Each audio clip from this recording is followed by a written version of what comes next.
That which may be dissolved is also corruptible.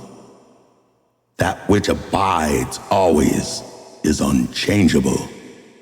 That which is unchangeable is eternal. That which is always made is always corrupted. That which is made but once is never corrupted, neither becomes any other thing. First God, secondly the world, thirdly man. The world for man, man for God. Of the soul, that part which is sensible is mortal, but that which is reasonable is immortal. Every essence is immortal. Every essence is unchangeable. Everything that is a double. None of the things that are stand still. Not all things are moved by the soul, but everything that is moved by a soul. Everything that suffers is sensible. Everything that is sensible suffereth. Everything that is sad rejoiceth also, and is a mortal living creature. Not everything that joyeth is also sad, but is an eternal living thing. Not every body is sick. Every body that is sick is dissolvable. The mind in God, reasoning in man. Reason in the mind. The mind is void of suffering. No thing in a body true. All that is incorporeal is void of lying. Everything that is made is corruptible. Nothing good upon earth, nothing evil in heaven. God is good. Man is evil. Good is voluntary, or of its own accord. Evil is involuntary, or against its will. The gods chose good things as good things. Time is a divine thing. Law is humane. Malice is the nourishment of the world. Time is the corruption of man. Whatsoever is in heaven is unalterable. All upon earth is alterable. Nothing in heaven is servanted. Nothing upon earth free. Nothing unknown in heaven. Nothing known upon earth.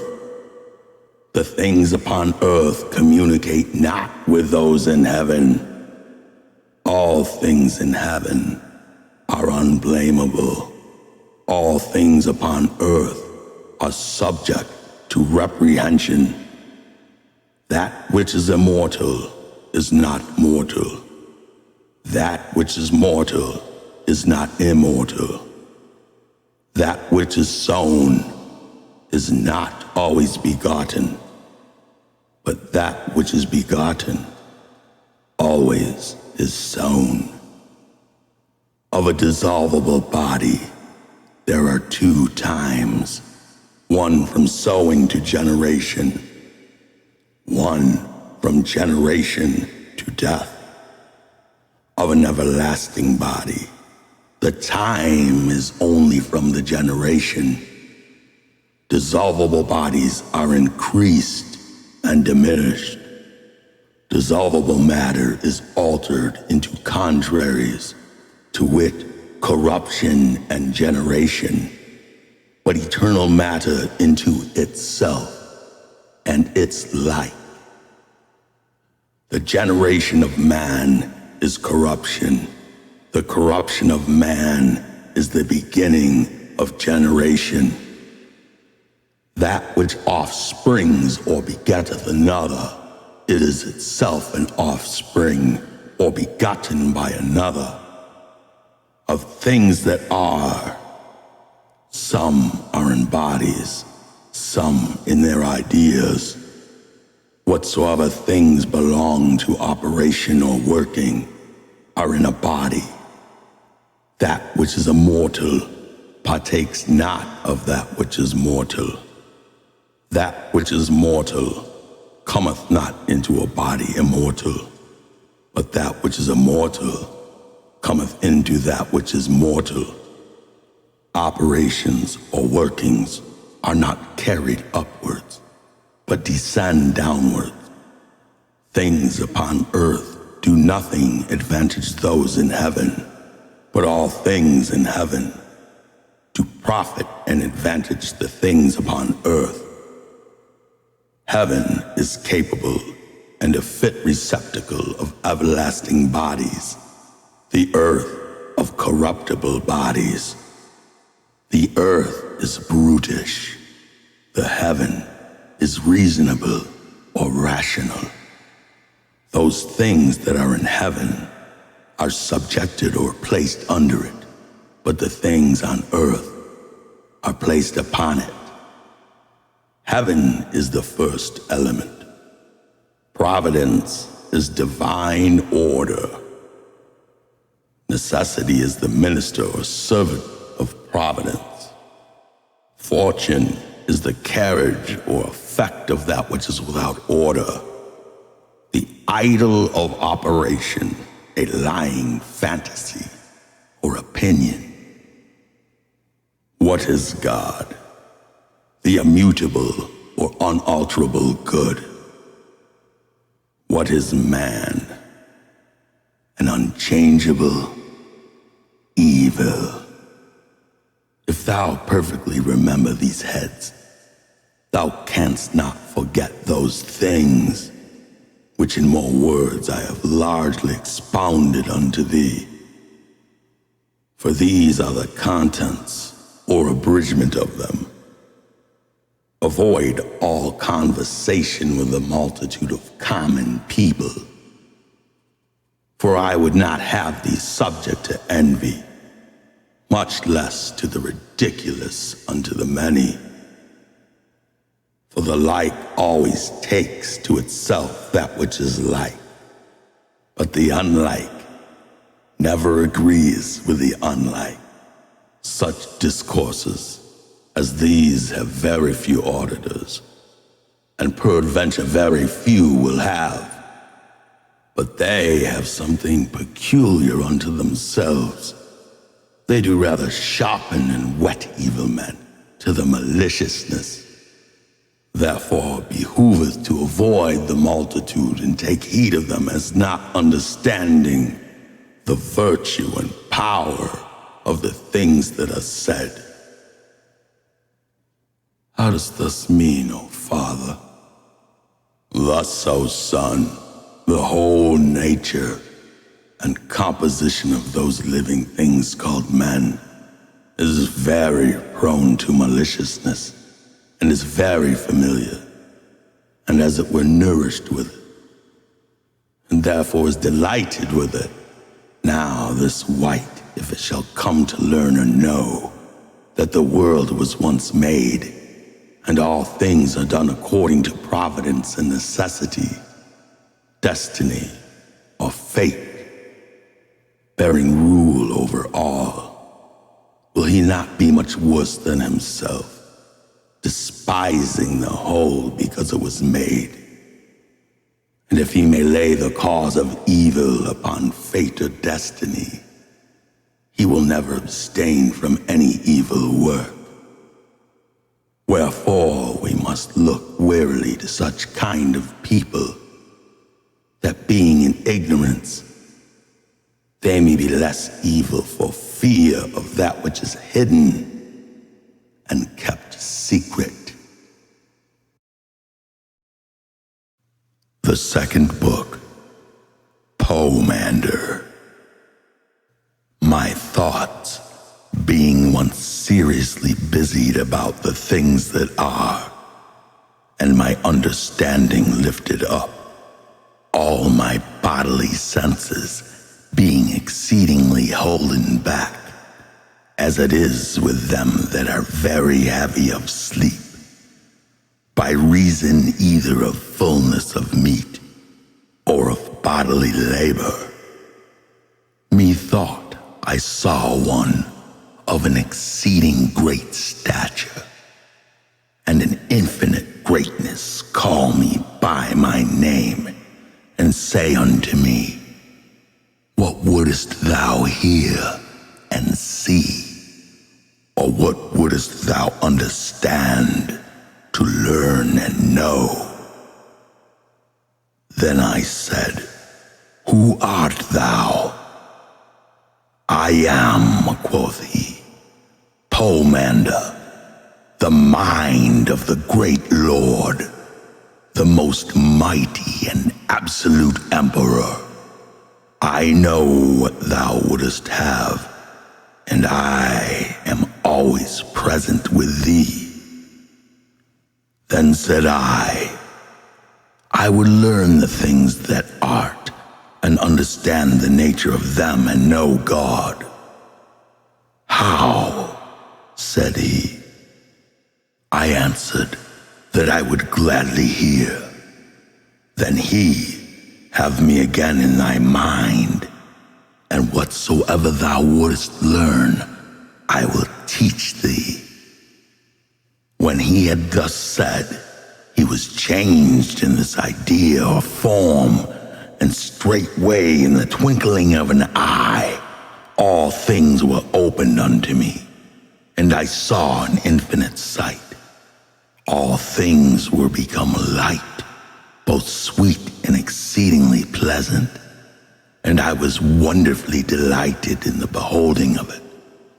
But after a little while, there was a darkness made in part, coming down obliquely, fearful and hideous, which seemed unto me to be changed into a certain moist nature, unspeakably troubled, which yielded a smoke as from fire, and from whence proceeded a voice unutterable and very mournful, but inarticulate, insomuch that it seemed to have come from the light. Then from the light a certain holy word joined itself unto nature, and out flew the pure and unmixed fire from the moist nature, upward and high.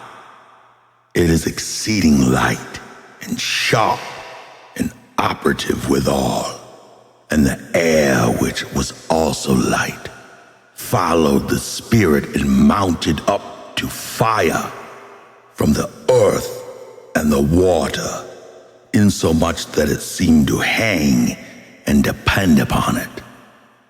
And the earth and the water stayed by themselves, so mingled together that the earth could not be seen for the water, but they were moved because of the spiritual word that was carried upon them. Then said Poemander unto me, Dost thou understand this vision, and what it meaneth? I shall know, said I. Then said he, I am the light, the mind, thy God, who am before that moist nature that appeareth out of darkness, and that bright and lightful word from the mind is the Son of God. How is that, quoth I. Thus replied he, Understand it, that which in thee seeth and heareth the word of the Lord, and the mind, the Father, God, differeth not one from the other, and the unison of these is life. I thank thee. But first, conceive well the light in thy mind and know it. When he had thus said, for a long time he looked steadfastly one upon the other, insomuch that I trembled at this idea or form.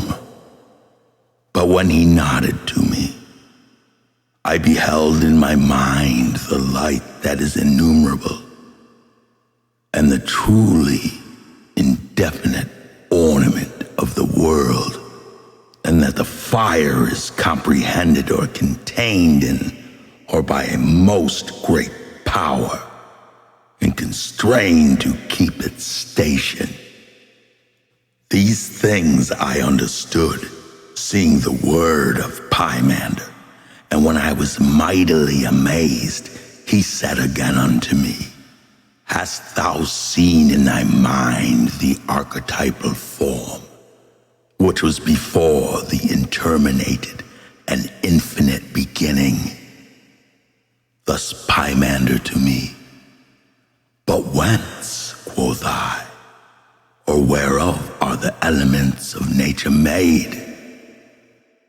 Poemander, of the will and counsel of God, which taking the word and beholding the beautiful world, imitated it, and so made this world by the principles and vital seed or soul-like productions of itself. For the mind being God, male and female, life and light, brought forth by his word, another mind, the workman, which being God of the fire and the spirit, fashioned and formed 7 other governors, which in their circles contained the sensible world, whose government or disposition is called fate or destiny, straightway leaped out, or exalted itself front the downward-born elements of God, the word of God, into the clean and pure workmanship of nature, and was united to the workman mind, for it was consubstantial, and so the downward-born elements of nature were left without reason, that they might be the only matter. But the workman mind, together with the word, containing the circles and whirling them about, turned round as a wheel his own workmanships, and suffered them to be turned from an indefinite beginning to an undeterminable end, for they always begin where they end. And the circulation or running round of these, as the mind willeth, out of the lower or downward-born elements, brought forth unreasonable or brutish creatures, for they had no reason, the air-flying things, and the water such as swim. And the earth and the water was separated, either from the other, as the mind would, and the earth brought forth from herself such living creatures as she had, 4-footed and creeping beasts, wild and tame. But the Father of all things, the mind being life and light, brought forth man, like unto himself, whom he loved as the proper birth, for he was all beauteous, having the image of his Father. For indeed God was exceedingly enamored of his own form and shape, and delivered unto it all his own workmanships. But he, seeing and understanding the creation of the workman in the whole, would needs also himself fall to work, and so was separated from the Father, being in the sphere of generation or operation. Having all power, he considered the operations or workmanships of the seven. But they loved him, and everyone made him partaker of his own order. And he, learning diligently and understanding their essence and partaking their nature, resolved to pierce and break through the circumference of the circles and to understand the power of him that sits upon the fire. And having already all power of mortal things, of the living, and of the unreasonable creatures of the world, stooped down and peeped through the harmony, and breaking through the strength of the circles, so shewed and made manifest the downward-born nature, the fair and beautiful shape, or the form of God, which when he saw having in itself the unsatiable beauty in all the operation of the seven governors, and the form or shape of God, he smiled for love, as if he had seen the shape or likeness in the water, or the shadow upon the earth of the fairest human form. And seeing in the water a shape like unto himself, in himself he loved it, and would cohabit with it. And immediately upon the resolution ensued the operation, and brought forth the unreasonable image or shape. Nature presently laying hold of what is so much loved, did wholly wrap herself about it, and they were mingled, for they loved one another. And for this cause, man above all things that liveth upon earth is double, mortal because of his body, and immortal because of the substantial man. For being immortal, and having power of all things, he yet suffers mortal things, and such as are subject to fate or destiny. And therefore, being above all harmony, he is made and become a servant to harmony. And being hermaphrodite, or male and female, and watchful, he is governed by and subjected to a father that is both male and female and watchful. After these things I said, Thou art my mind, and I am in love with reason. Then said Poemander, This is the mystery that to this day is hidden and kept secret. For nature being mingled with man brought forth a wonder most wonderful. For he, having the nature of the harmony of the seven, from him whom I told thee, the fire and the spirit, nature continued not, but forthwith brought forth 7 men, all males and females and sublime, or on high, according to the natures of the 7 governors. And after these things, O Poemander, quoth I am now come into great desire and longing to hear. Do not digress or run out. But he said, Keep silence, for I have not yet finished the first speech. Behold, I am silent. Poemander. The generation thereof these 7 was after this manner, the air being feminine, and the water desirous of copulation, took from the fire its ripeness, and from the aether spirit, And so nature produced bodies after the species and shape of men. And man was made of life and light into soul and mind, of life the soul, of light the mind. And so all the members of the sensible world continued unto the period of the end, bearing rule and generating. Hear now the rest of that speech thou so much desirest to hear. When that period was fulfilled, the bond of all things was loosed and united by the will of God. For all living creatures, being hermaphroditical, or male and female, were loosed and united together with man. And so the males were apart by themselves, and the females likewise.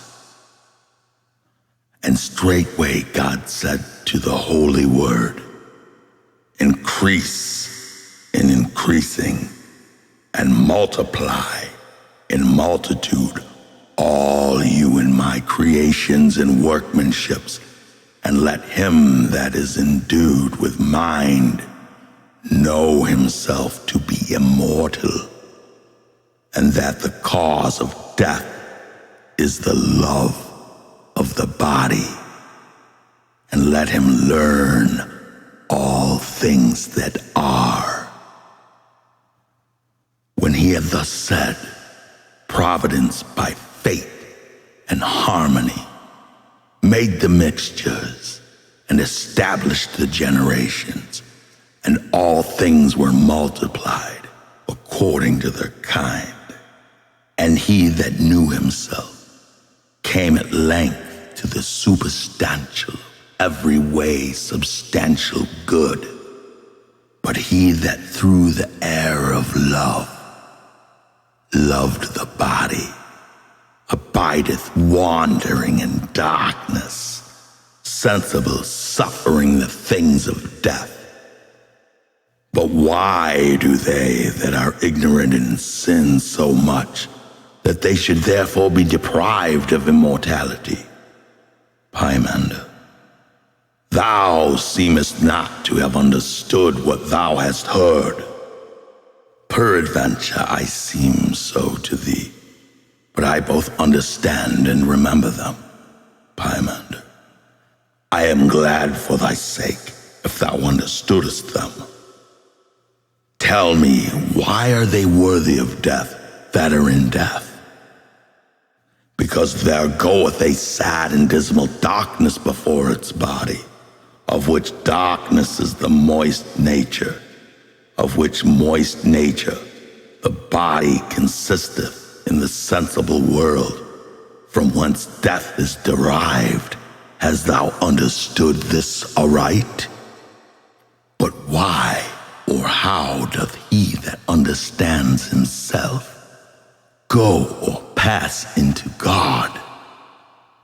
Poemander, that which the word of God said, say I, because the Father of all things consists of life and light, whereof man is made. Thou sayest very well. Poemander, God and the Father is light and life, of which man is made.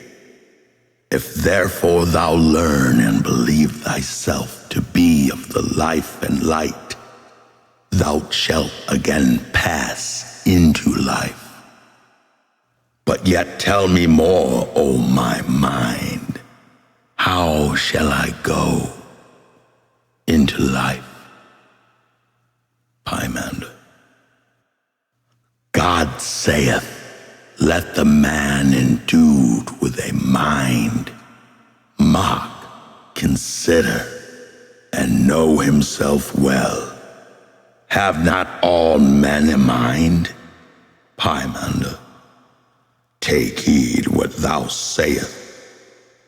For I, the mind, come unto men that are holy and good, pure and merciful, and that they live piously and religiously. And my presence is a help unto them, and forthwith they know all things, and lovingly they supplicate, appropriate the Father, and blessing him, they give him thanks, and sing hymns unto him, being ordered and directed by filial affection and natural love. And before they give up their bodies to the death of them, they hate their senses, knowing their works and operations. Rather, I, that am the mind itself, will not suffer the operations or works which happen or belong to the body, to be finished and brought to perfection in them, but being the porter and doorkeeper, I will shut up the entrance of evil, and cut off the thoughtful desires of filthy works. But to the foolish and evil, and wicked, and envious, and covetous, and murderous, and profane, I am far off giving place to the avenging demon, which applying unto him the sharpness of fire, tormenteth such a man sensibly, and armeth him with more to all wickedness, that he may obeyeth the greater punishment.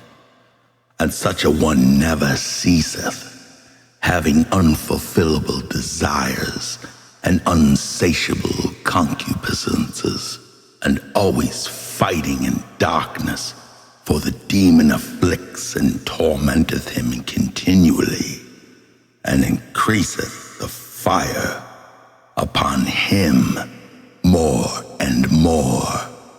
Thou hast, O mind, most excellently taught me all things, as I desired. But tell me moreover, after the return is made, what then, Poemander? First of all, in the resolution of the material body, the body itself is given up to alteration, and the form which it had becometh invisible, and the idle manners are permitted and left to the demon, and the senses of the body return into their fountains, being parts, and again made up into operations.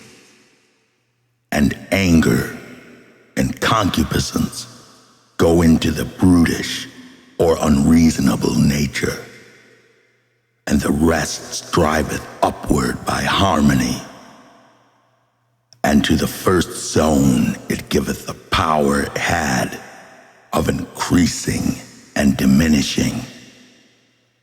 To the second, the machination or plotting of evils, and one effectual deceit or craft. To the third, the idle deceit of concupiscence. To the fourth, the desire of rule and unsatiable ambition. To the fifth, profane boldness and headlong rashness of confidence. To the sixth, evil and ineffectual occasions of riches. And to the seventh zone, subtle falsehood always lying in wait.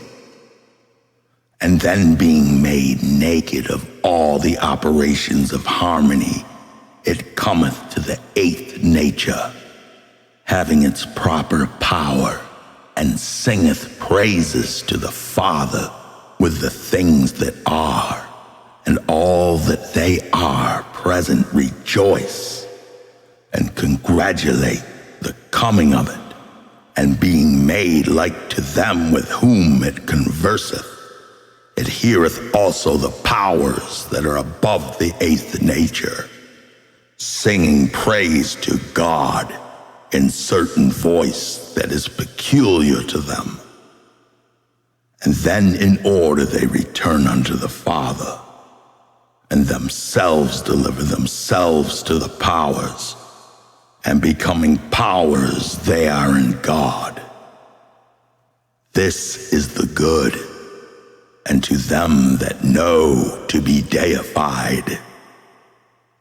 Furthermore, why sayest thou, what resteth, but that understanding all men, thou become a guide, and a way leader to them that are worthy, that the kind of humanity or mankind may be saved by God. When Poemander had thus said unto me, he was mingled among the powers. But I, giving thanks and blessing the Father of all things, rose up, being enabled by him, and taught the nature of the whole, and having seen the greatest sight or spectacle. And I began to preach unto men the beauty and fairness of piety and knowledge.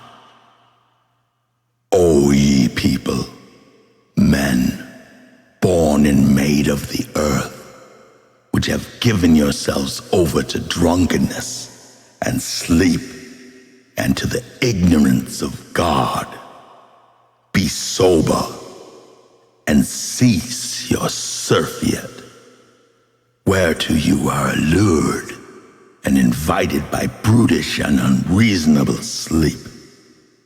And they that heard me come willingly and with one accord. And then I said further, why, O men of the offspring of the earth, why have you delivered yourselves over unto death, having power to partake of immortality? Repent and change your minds, you that have together walked in error, and have been drunken in ignorance. Depart from the dark light. Be partakers of immortality, and leave or forsake corruption. And some of them that heard me, mocking and scorning, went away and delivered themselves up to the way of death. But others, casting themselves down before my feet, besought me that they might be taught. But I, causing them to rise up, became a guide of mankind, teaching them the reasons how and by what means they may be saved. And I sowed in them the words of wisdom, and nourished in them with ambrosian water of immortality. And when it was evening, and the brightness of the same began wholly to go down, I commanded them to give thanks to God. And when they had finished the thanksgiving, everyone returned to his own lodging. But I wrote in myself the bounty and beneficence of Poemander, and being filled with what I most desired, I was exceeding glad. For the sleep of the body was the sober watchfulness of the mind, and the shuddering of my eyes the true sight, and my silence great with child and full of good, and the pronouncing of my words the blossoms and fruits of good things. And thus came to pass, or happened unto me, which I received from my mind, that is, Poemander, the Lord of the Word, whereby I became inspired by God with the truth, for which cause, with my soul and whole strength, I give praise and blessing unto God the Father. Holy is God, the Father of all things, Holy is God, whose will is performed and accomplished by his own powers. Holy is God, that determineth to be known, and is known of his own, or those that are his. Holy art thou, that by thy word has established all things. Holy art thou, or whom all nature is the image. Holy art thou, whom nature hath not formed. Holy art thou, that art stronger than all power. Holy art thou, that art greater than all excellency. Holy art thou, who art better than all praise. Accept these reasonable sacrifices from a pure soul and a heart stretched unto thee, O thou unspeakable, unutterable, to be praised with silence. I beseech thee, and I may never err from the knowledge of thee. Look mercifully upon me, and enable me, and enlighten with this grace those that are in ignorance, the brothers of my kind, but thy sons. Therefore, I believe thee, and bear witness, and go into the life and light. Blessed art thou, O Father.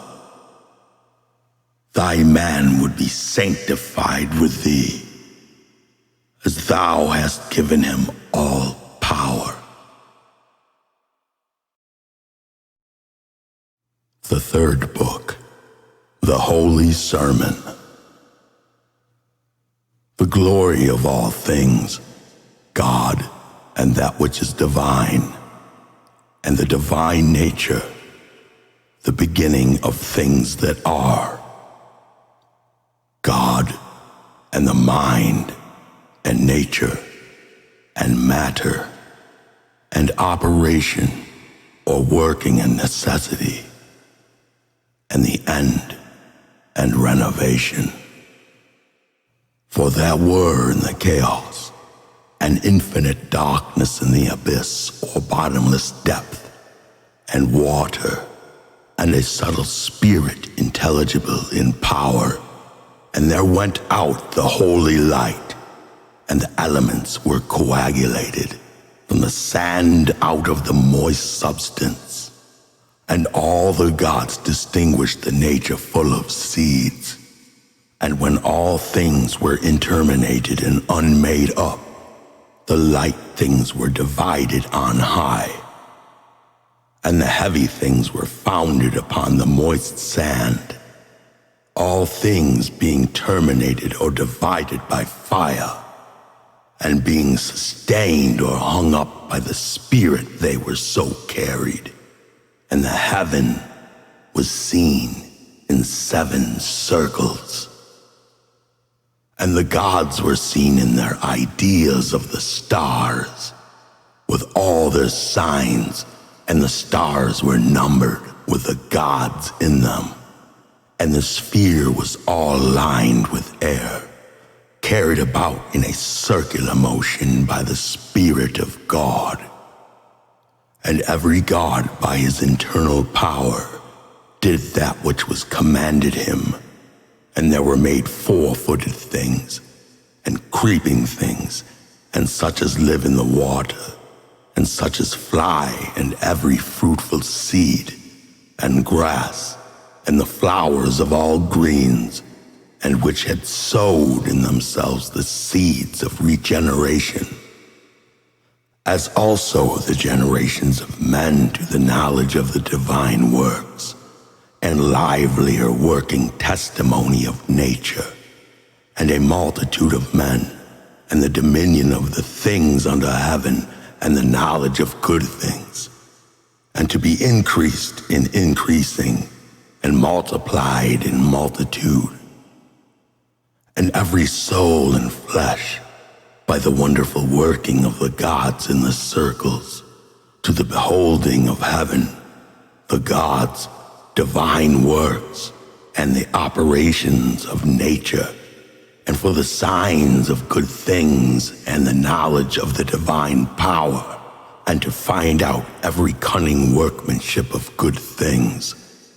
So it beginneth to live in them, and to be wise according to the operations of the course of the circle gods, and to be resolved into that which shall be great monuments and remembrances of the cunning works done upon the earth, leaving them to be read by the darkness of times, and every generation of living flesh, of fruit, seed, and all handicrafts, though they be lost, must of necessity be renewed by the renovation of the gods and of the nature of a circle, moving in number.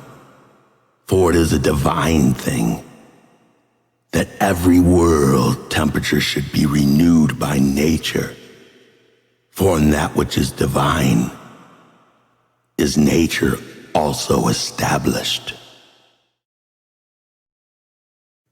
The fourth book, The Key. Yesterday's speech, O Asclepius, I dedicated to thee.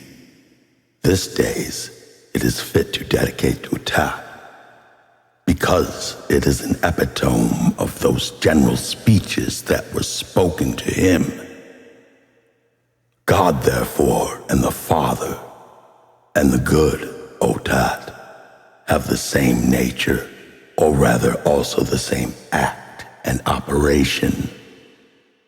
For there is one name or appellation of nature and increase which concerneth things changeable, and another about things unchangeable, and about things unmovable, that is to say, things divine and human, every one of which himself will have so to be, but action or operation is of another thing. Or elsewhere, as we have taught in other things, divine and human, which must here also be understood. For this operation or act, as his will and his essence, to will all things to be. For what is God, and the Father, and the good, but the being of all things that yet are not, and the existence itself of those things that are?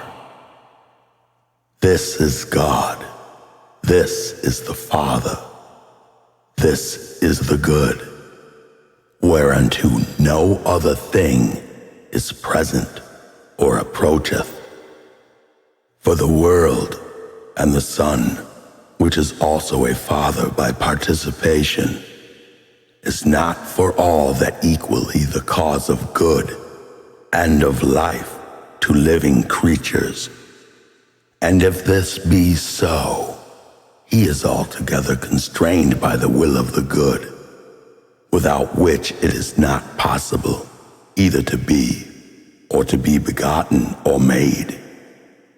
But the Father is the cause of his children, who have a will both to sow and nourish that which is good by the Son. For good is always active or busy in making, and this cannot be he in any other, but in him that taketh nothing, and yet willeth all things to be. For I will not say, O Tat, making them, for he that maketh is defective in much time, in which sometimes he maketh not, as also of quantity and quality. For sometimes he maketh those things that have quantity and quality, and sometimes the contrary. But God is the Father, and the good, in being all things, for he both will be this, and is it, and yet all this for himself, as is true in him that can see. For all things else are for this. It is the property of good to be known. This is good, O Tat. Thou hast filled us, O Father, with a sight both good and fair, and the eye of the mind has almost become more holy by the sight or spectacle. I wonder not at it, for the sight of good is not like the beam of the sun, which being a fiery shining brightness, maketh the eye blind by the excess light, gazeth upon it. Rather the contrary, for it enlighteneth, and so much increaseth the light of the eye, as any man is able to receive the influence of this intelligible clearness. For it is more swift and sharp to pierce, and innocent or harmless withal, and full of immortality, and they that are capable and can draw any store of the spectacle, and sight do many times fall asleep from the body into the moist air and beauteous vision, which things Celeus and Saturn our progenitors obtained unto. I would we also, Father, could do so. I would have could, O Son, but for the present we are less intent to the vision, and cannot yet open the eyes of our minds to behold the incorruptible and incomprehensible beauty of that good. But then shall we see it, when we have nothing at all to say of it. For the knowledge of it is a divine silence, and the rest of all the senses.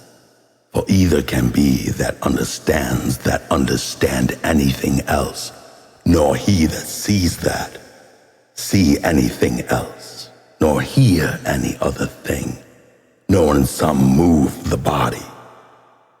For shining steadfastly upon and round about the whole mind, it enlighteneth all the soul, and loosing it from the bodily senses and motions, it draweth it up from the body, and changeth it wholly into the essence of God. For it is possible for the soul, O Son, to be deified while yet it lodgeth in the body of man, if it contemplate the beauty of the good. How dost thou mean deifying, Father? There are differences, O Son, of every soul. But how dost thou again divide the changes? Hast thou not heard in the general speeches that from one soul of the universe are all those souls which in all the world are tossed up and down, as it were, and severely divided? Of these souls there are many changes, some into a more fortunate estate, and some quite contrary. For they are which are of creeping things are changed into those of watery things, and those of things living in the water to those of things living upon the land. And airy ones are changed into men, and human souls that lay hold of immortality are changed into demons. And so they go on into the sphere or region of the fixed gods, for there are two choirs or companies of gods, one of them that wander, and another of them that are fixed. And this is the most perfect glory of the soul. But the soul entering into the body of man, if it continue evil, shall neither taste of immortality, nor is partaker of the good, but being drawn back the same way, it returneth into creeping things. And this is the condemnation of an evil soul. And the wickedness of a soul is ignorance. For the soul that knows nothing of the things that are, neither the nature of them, nor that which is good, but is blinded, rusheth and dasheth against the bodily passions, and unhappy as it is, not knowing itself, it serveth strange bodies and evil ones, carrying the body as a burthen, and not ruling but ruled, and this is the mischief of the soul. On the contrary, the virtue of the soul is knowledge, for he that knows is both good and religious, and already divine. But who is such a one, Father?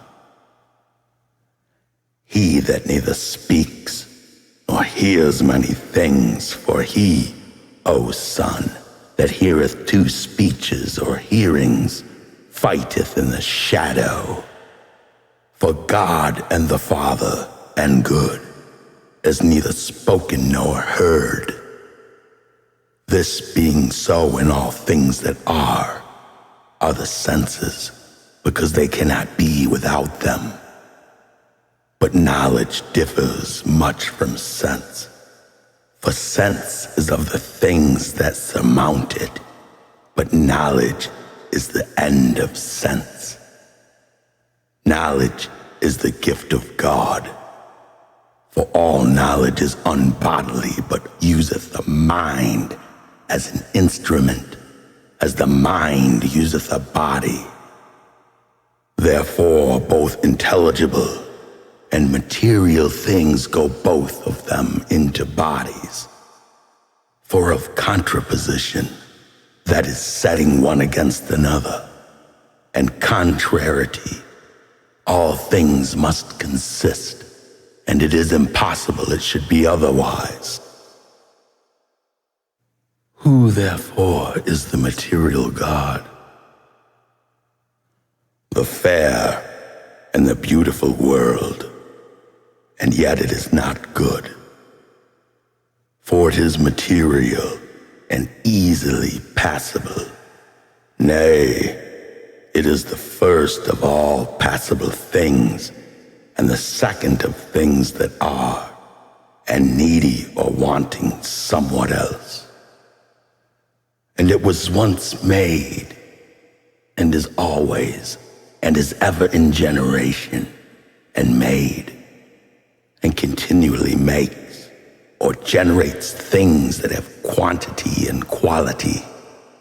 For it is movable, and every material motion is generation, but the intellectual stability moves the material motion after this manner. Because the world is a sphere, that is a head, and above the head there is nothing material, as beneath the feet there is nothing intellectual. The whole universe is material. The mind is the head, and it is moved spherically, that is like a head. Whatsoever therefore is joined or united to the membrane or film of this head, wherein the soul is immortal, and as in the soul of a made body, hath its soul full of the body. But those that are further from the membrane have the body full of soul. The whole is a living white, and therefore consisteth of material and intellectual. And the world is the first, and man the second living white after the world. But the first of these things that are mortal, and therefore hath whatsoever benefit of the soul all the others have, And yet for all this, he is not only not good, but flatly evil, as being mortal. For the world is not good as it is movable, nor evil as it is immortal. But man is evil, both as he is movable and as he is mortal. But the soul of man is carried in this manner. The mind is in reason, reason in the soul in the spirit in the body, the spirit being diffused and going through the veins and arteries and blood, both moveth the living creature, and after a certain manner beareth it. Wherefore some also have thought the soul to be blood, being deceived in nature, not knowing that first the spirit must return into the soul, and then the blood is congealed, the veins and arteries emptied, and then the living thing dieth. And this is the death of the body. All things depend on one beginning, and the beginning depends of that which is one and alone. And the beginning is moved, that it may again be a beginning. But that which is one standeth and abideth, and is not moved. There are therefore these three: God the Father, and the good, the world, and man. God hath the world, and the world hath man.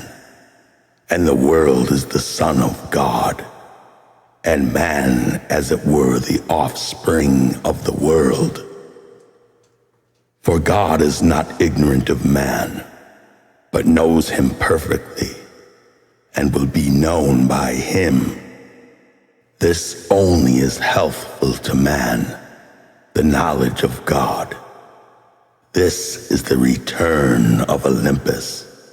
By this only the soul is made good, and not sometimes good, and sometimes evil, but of necessity good. What meanest thou, O Father? Consider, O Son, the soul of a child, when as yet it hath received no dissolution of its body, which is not yet grown, but is very small. How then, if it look upon itself, it sees itself beautiful, as not having been yet spotted with the passions of the body, but as it were depending yet upon the soul of the world. But when the body is grown and distracteth, the soul it engenders forgetfulness, and partakes no more of the fair and the good, and forgetfulness is evilness. The like also happeneth to them that go out of the body. For when the soul runs back into itself, the spirit is contracted into the blood, and the soul into the spirit. But the mind, being made pure and free from these clothings, and being divine by nature, taking a fiery body, rangeth abroad in every place, leaving the soul to judgment, and to the punishment it hath deserved. Why dost thou say so, O Father, that the mind is separated from the soul, and the soul from the spirit, when even now thou saidst the soul was the clothing or apparel of the mind, and the body of the soul? O Son, he that hears must co-understand and conspire in thought with him that speaks. Yea, he must have his hearing swifter, and sharper than the voice of the speaker. The disposition of these clothings or covers is done in an earthly body, for it is impossible that the mind should establish or rest itself naked and of itself in an earthly body. Neither is the earthly body able to bear such immortality, and therefore that it might suffer so great virtue, the mind compacted as it were, and took to itself the passible body of the soul as a covering or clothing, and the soul being also in some sort divine, useth the spirit as a minister and servant, and the spirit governeth the living thing. When therefore the mind is separated and departeth from the earthly body, presently it puts on its fiery coat, which it could not do having to dwell in an earthly body. For the earth cannot suffer fire, for it is all burned of a small spark. Therefore is the water poured round about the earth as a wall of defense to withstand the flame of fire. But the mind, being the most sharp or swift of all the divine cogitations, and more swift than all the elements, hath the fire for its body. For the mind, which is the workman of all, useth the fire as his instrument in his workmanship. And he that is the workman of all useth it to making of all things, as it is used by man, to the making of earthly things only. For the mind that is upon earth, void or naked of fire, cannot do the business of men, nor that which is otherwise the affairs of God. But the soul of man, and yet not everyone, but that which is pious and religious, is angelical and divine.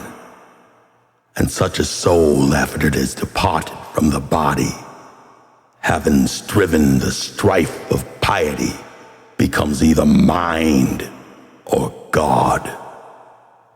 And the strife of piety is to know God, and to injure no man, and this way it becomes mind. But an impious soul abideth in its own essence, punished of itself, and seeking an earthly and human body to enter into. For no other body is capable of a human soul, neither is it lawful for man's soul to fall into the body of an unreasonable living thing. For it is the law or decree of God to preserve a human soul from so great a contumely and reproach. How then is the soul of man punished, O Father? And what is its greatest torment? Impiety, O my son. For what fire hath so great a flame as it? Or what biting beast doth so tear the body as it doth the soul? Or dost thou not see how many evils the wicked soul suffereth, roaring and crying out, I am burned, I am consumed, I know not what to say or do, I am devoured.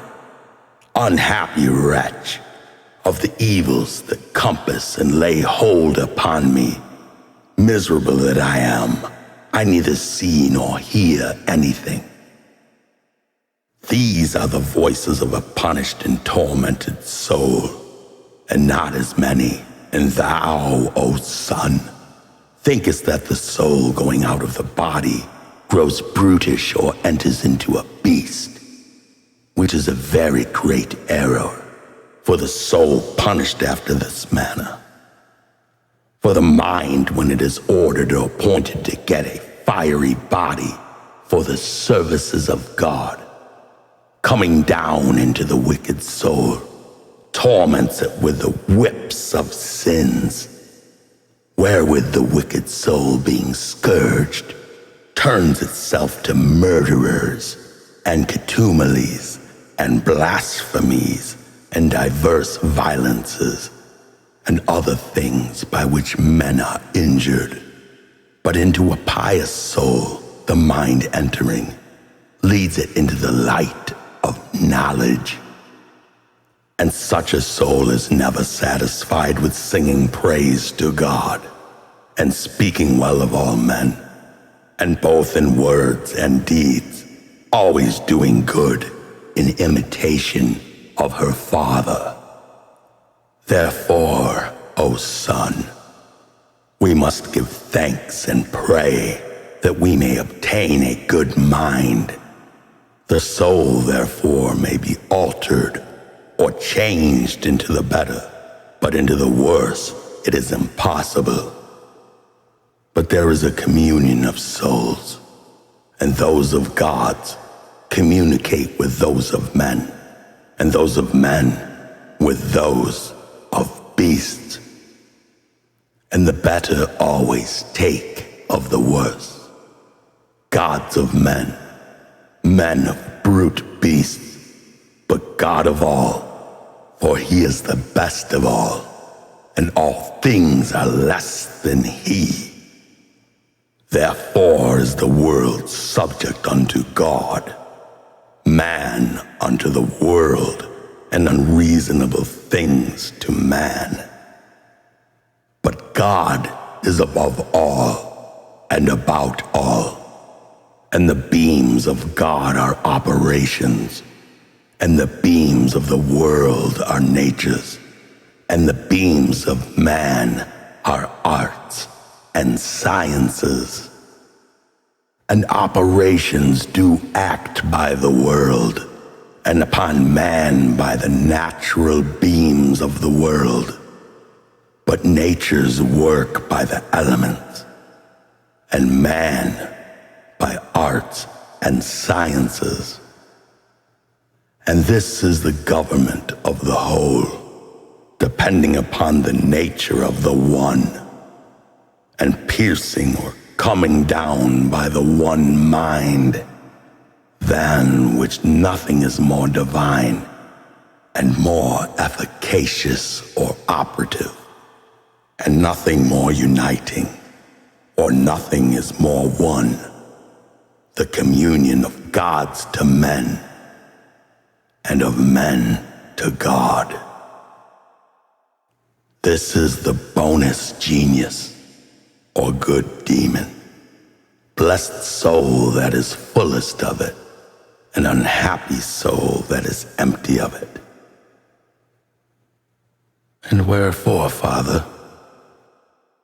Know, Son, that every soul hath the good mind, for of that it is we now speak, and not of that minister of which we said before, that he was sent from the judgment. For the soul without the mind can neither do nor say anything. For many times the mind flies away from the soul, and in that hour the soul neither seeth or heareth, but is like an unreasonable thing. So great is the power of the mind. But neither brooketh it an idle or lazy soul, but leaves such a one fastened to the body, and by it pressed down. And such a soul, O Son, hath no mind, wherefore neither must such a one be called a man. For man is a divine living thing, and it is not to be compared to any brute beast that lives upon the earth, but to them that are above in heaven, that are called gods. Rather, if we shall be bold to speak the truth, he that is a man indeed is above them, or at least they are equal in power, one to the other. For none of these things in heaven will come down upon earth and leave the limits of heaven, but a man ascends up into heaven and measures it, and he knoweth what things are on high and what below, and learneth all other things exactly. And that which is the greatest of all, he leaveth not the earth, and yet is above. So great is the greatness of his nature. Wherefore we must be bold to say that an earthly man is a mortal God, and that the heavenly God is an immortal man. Wherefore by these two are all things governed, the world and man, but they and all things else of that which is one. The fifth book, that God is not manifest, and yet most manifest. This discourse I will also make to thee, O Tat, that thou mayest not be ignorant of the more excellent name of God, but do thou contemplate in thy mind how that to many seem hidden and unmanifest may be most manifest unto thee. For it were not all, if it were apparent, for whatsoever is apparent is generated or made. For it was made manifest, but that which is not manifest is ever. For it needeth not to be manifest, for it is always. And he maketh all other things manifest, being unmanifest as being always, and making other things manifest. He is not manifest. Himself is not made, yet in fantasy he fantasizeth all things, or in appearance he maketh them appear. For appearance is only of those things that are generated or made. For appearance is nothing but generation. But he is that one that is not made nor generated, is also unapparent and unmanifest. But making all things appear, he appeareth in all and by all. But especially he is manifested to or in those things wherein himself listeth. Thou therefore, O Tat, my son, pray first to the Lord and Father, and to thee alone, and to the one from whom is one to be merciful to thee, that thou mayest knowest and understand so great a God, and that he would shine one of his beams upon thee in thy understanding. For only the understanding sees that which is not manifest or apparent, as being itself not manifest or apparent. And if thou canst, O Tat, it will appear to thy eyes of thy mind. For the Lord, void of envy, appeareth through the whole world. Thou mayest see the intelligence, and take it in thy hands, and contemplate the image of God. But if that which is in thee be not known or apparent unto thee, how shall he in thee be seen, and appear unto thee by the eyes? But if thou wilt see him, consider and understand the sun. Consider the course of the moon. Consider the order of the stars. Who is he that keepeth order? For all order is circumscribed, or terminated in number and place. The sun is the greatest of the gods in heaven, to whom all the heavenly gods give place, as to a king and potentate. And yet he being such a one, greater than the earth or the sea, is content to suffer infinite lesser stars to walk and move above him. Whom doth he fear the while, O Son? Every one of these stars that are in heaven do not make the like, or an equal course. Who is it that hath prescribed unto every one the manner and the greatness of their course? The spear that turns around about its own self, and carries round the whole world with her. Who possessed and made such an instrument? Who hath set the bounds to the sea? Who hath established the earth? For there is somebody, O Tat, that is the maker and Lord of these things.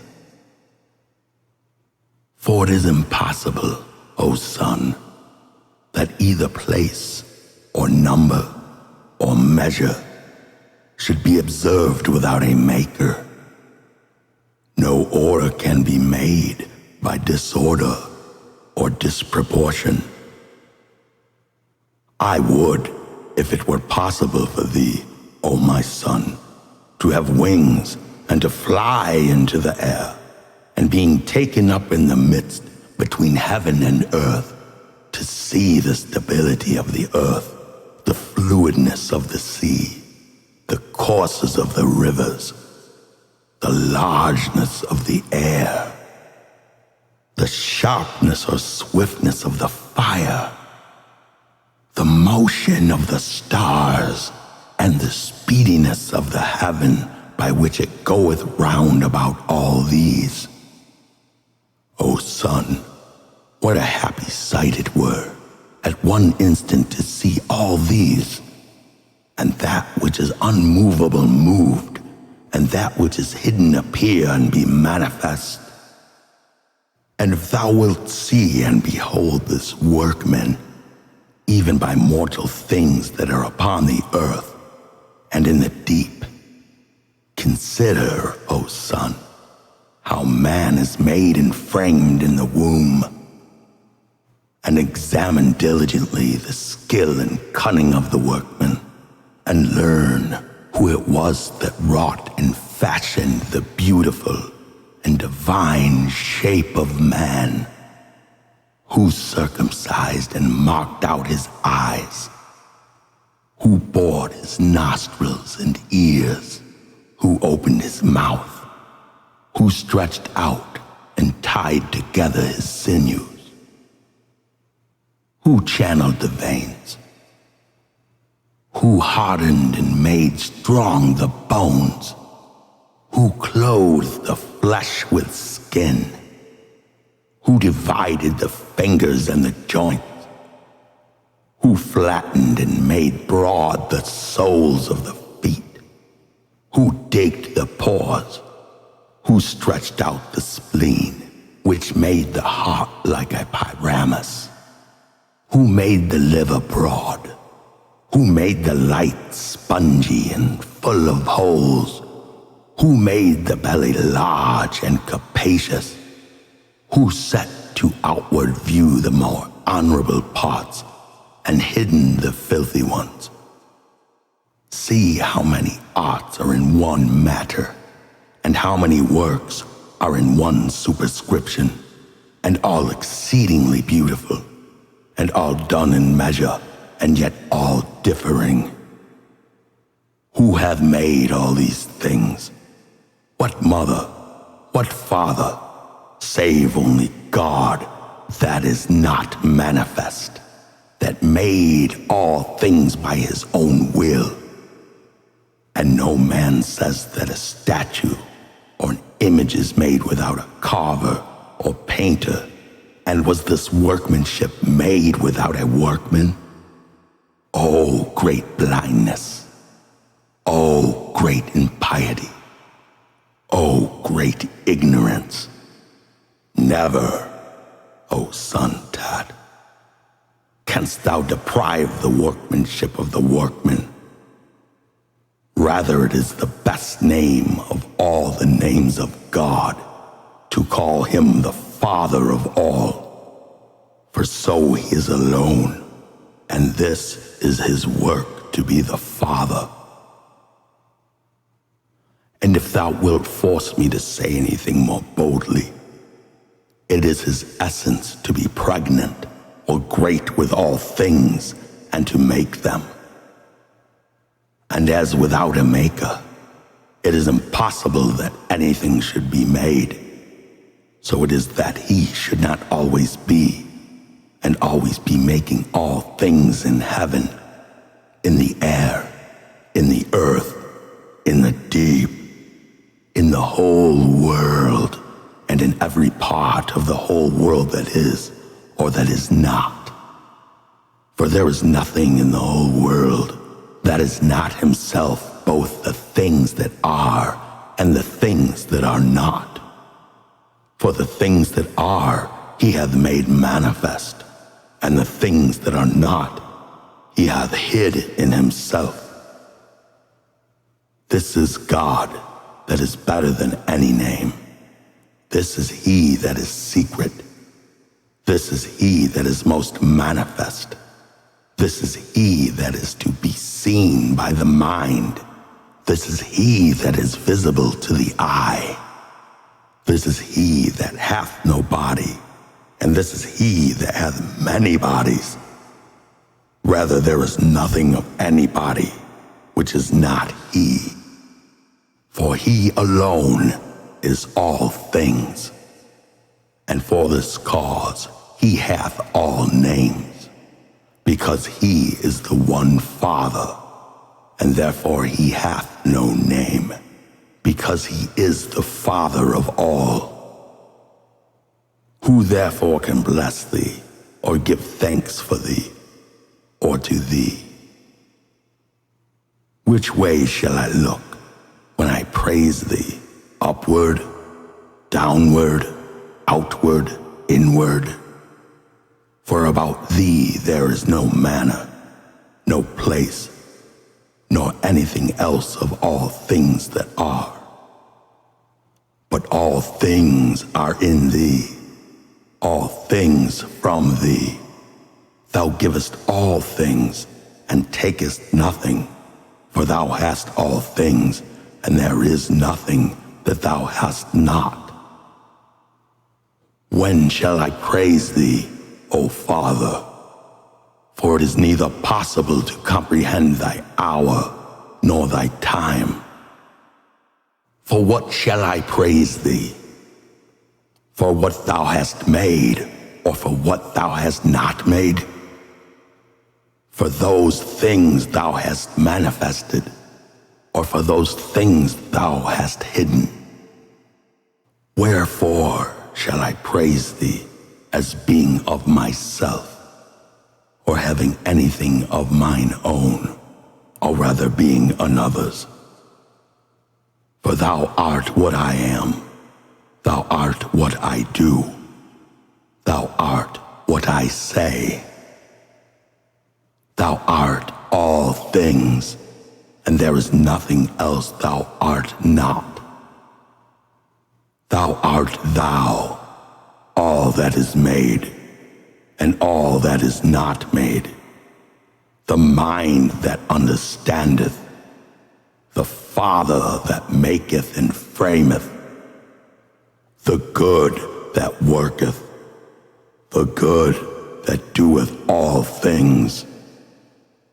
Of the matter, the most subtle and slender part is the air. Of the air, the soul. Of the soul, the mind. Of the mind, God. The sixth book, that in God alone is good. Good, O Asclepius, is in nothing but in God alone. Or rather, God himself is the good always. And if it be so, then must he be an essence or substance void of all motion and generation. But nothing is void or empty of him. And this essence hath about or in himself a stable and firm operation, wanting nothing, most full, and giving abundantly. One thing is the beginning of all things, for it giveth all things. And when I name the good, I mean that which is altogether and always good. This is present to none but God alone, for he wanteth nothing, that he should desire to have it, nor can anything be taken from him. The loss whereof may grieve him, for sorrow is a part of evilness. Nothing is stronger than he, that he should be opposed by it, nor nothing equal to him, that he should be in love with it. Nothing unheard of to be angry, with nothing wiser to be envious at. And none of these things being in his essence, what remains but only the good? For as in this, being such an essence, there is none of these evils, so in none of these other things shall the good be found. For in all other things are all those other things, as well in the small as the great, and as well in the particulars as in the living creature, the greater and mightiest of all. For all things that are made or generated are full of passion, generation itself being a passion. And where passion is, there is not the good. Where the good is, there is no passion. Where it is day, it is not night. And where it is night, it is not day. Wherefore, it is impossible that in generation should be the good, but only in that which is not generated or made. Yet, as the participation of all things in the matter bound, so also of that which is good. After this manner is the world good, as it maketh all things, and in the part of making or doing it is good, but in all other things not good. For it is passible and movable, and the maker of passible things. In man also the good is ordered, or taketh denomination, in comparison of that which is evil.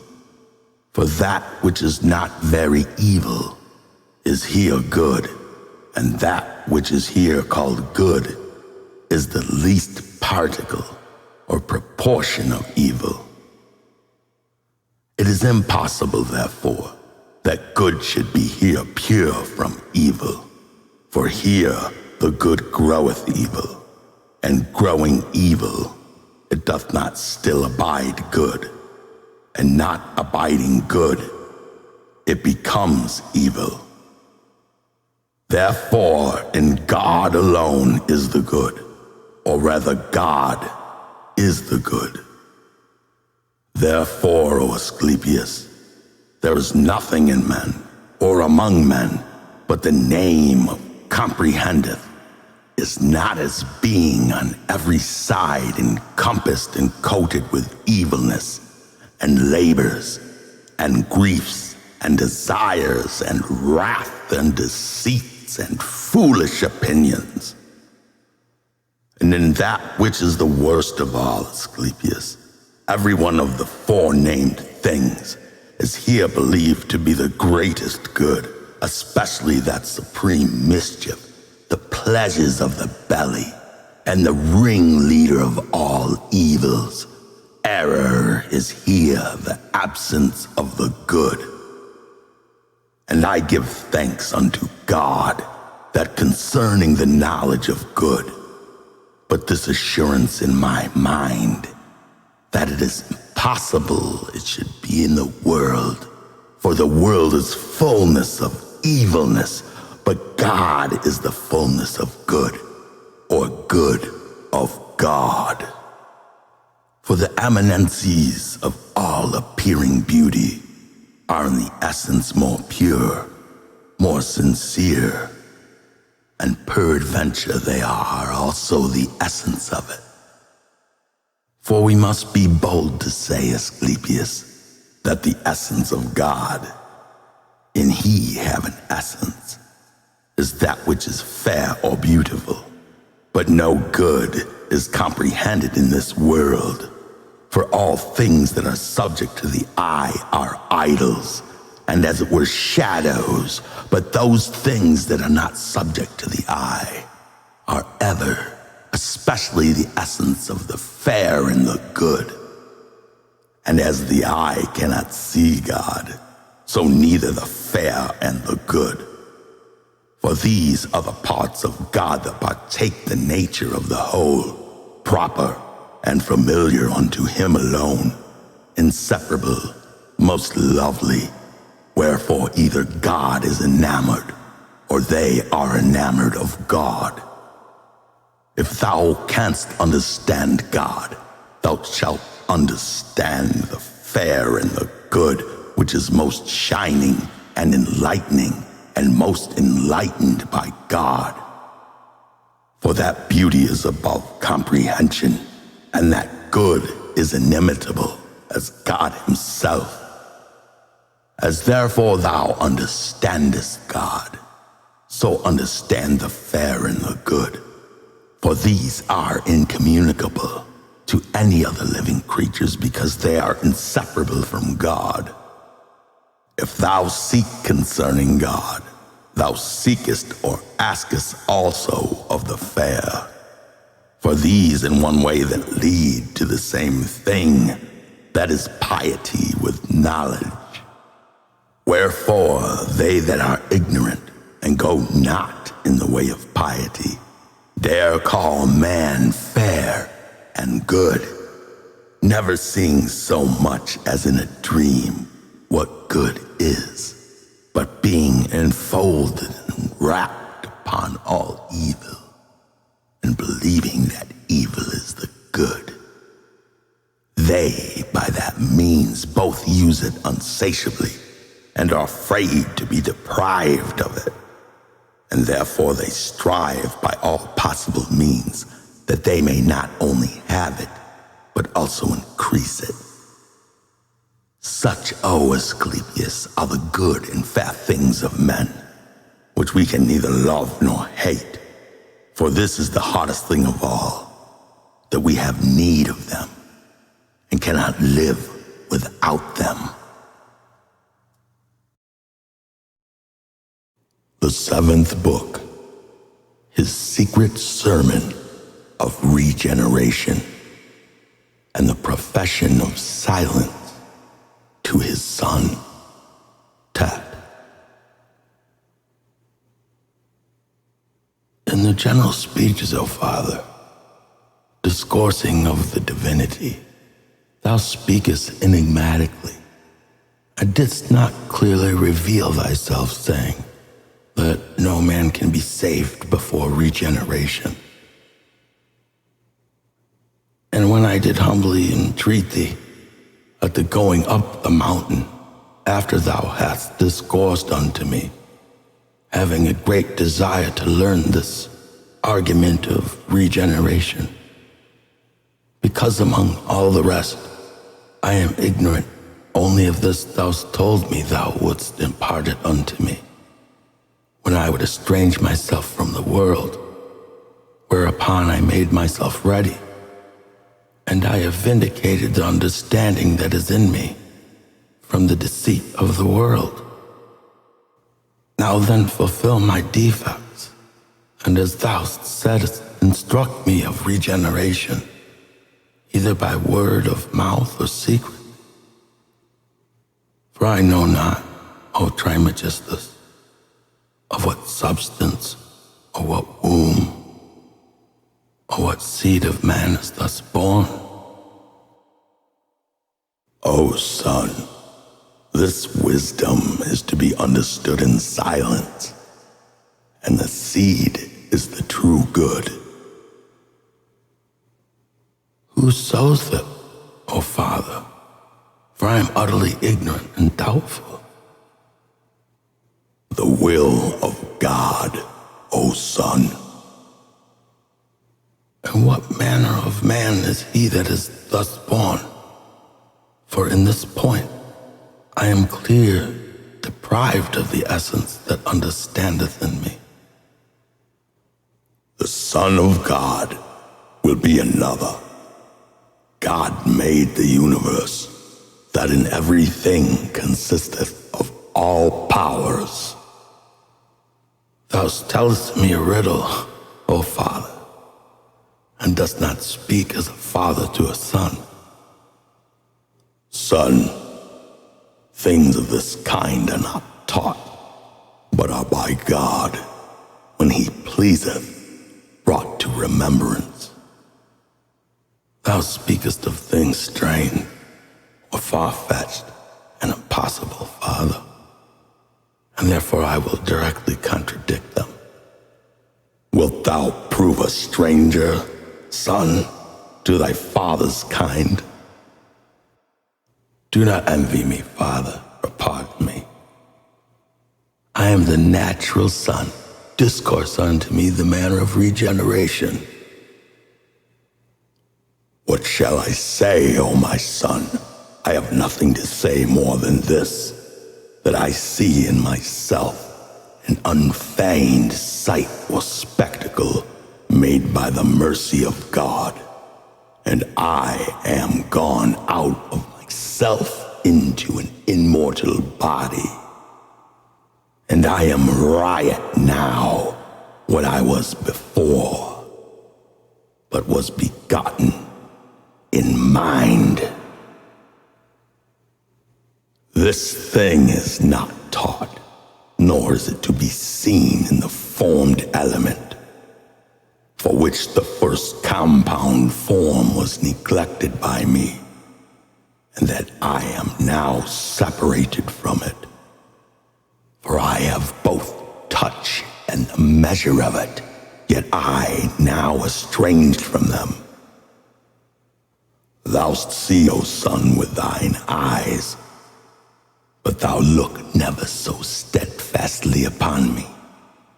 With a body and bodily sight thou canst not see nor understand what I am now.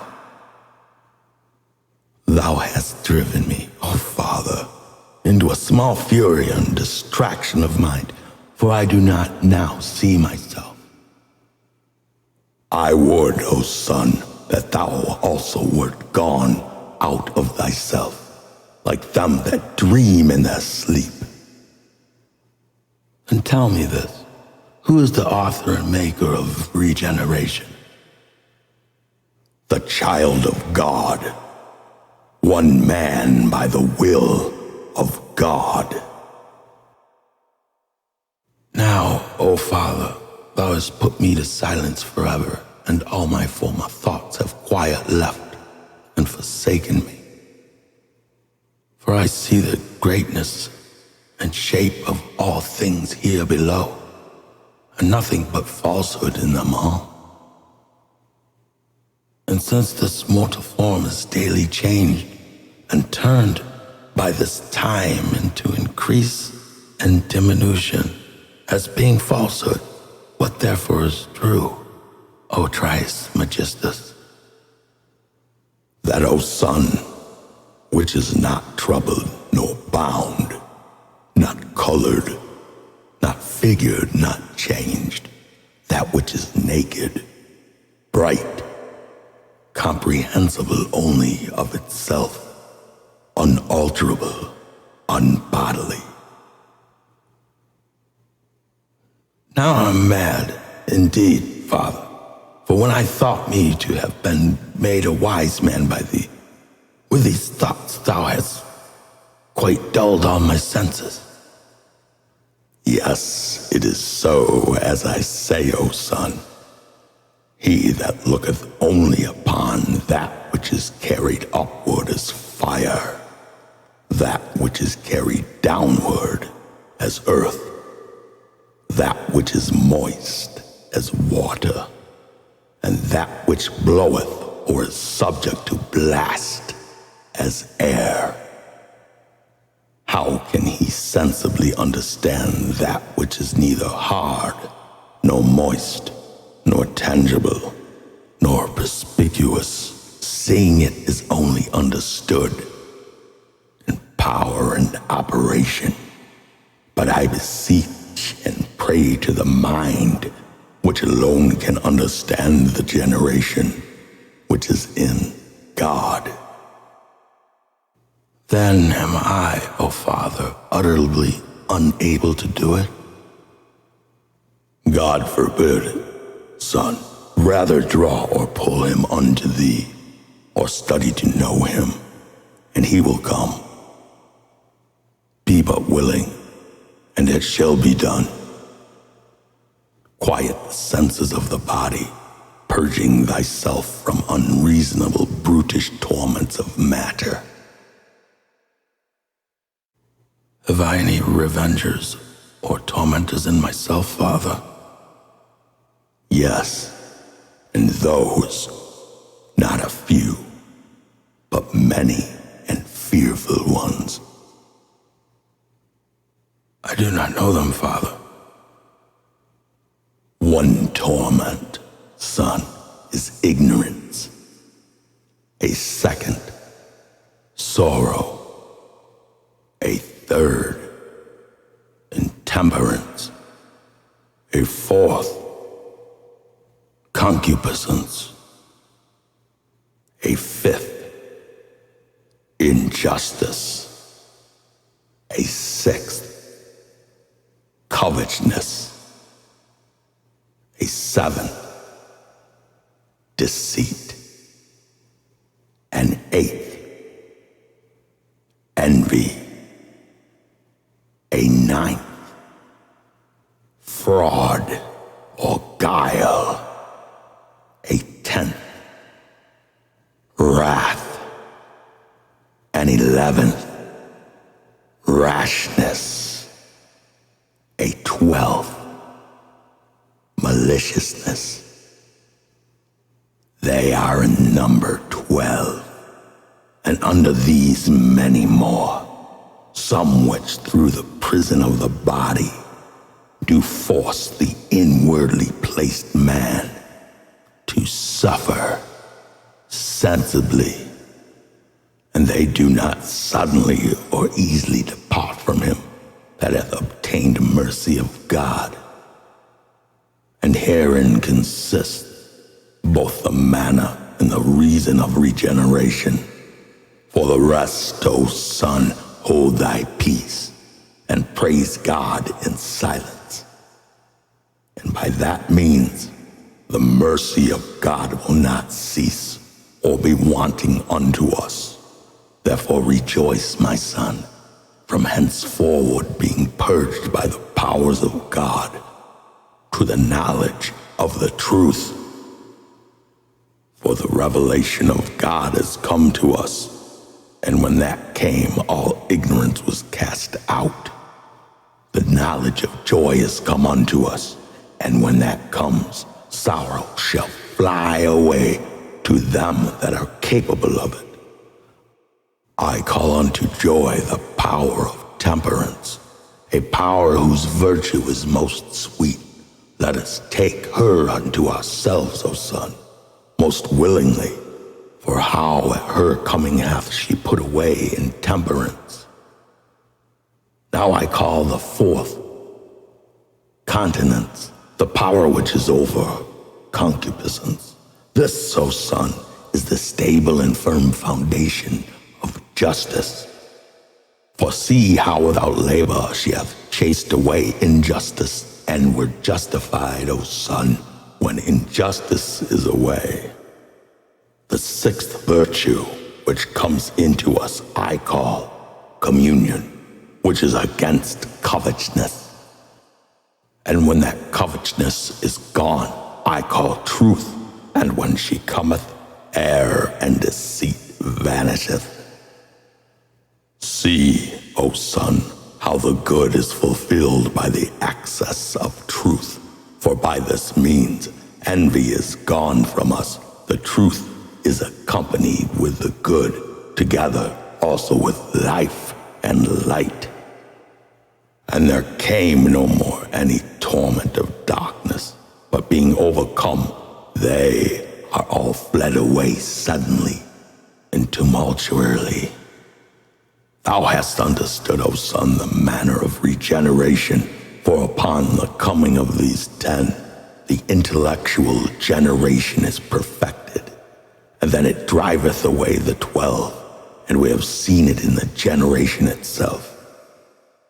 Whosoever therefore hath of mercy obtained this generation which is according to God, he, leaving all bodily sense, knoweth himself to consist of divine things, and rejoiceth, being made by God stable and immutable.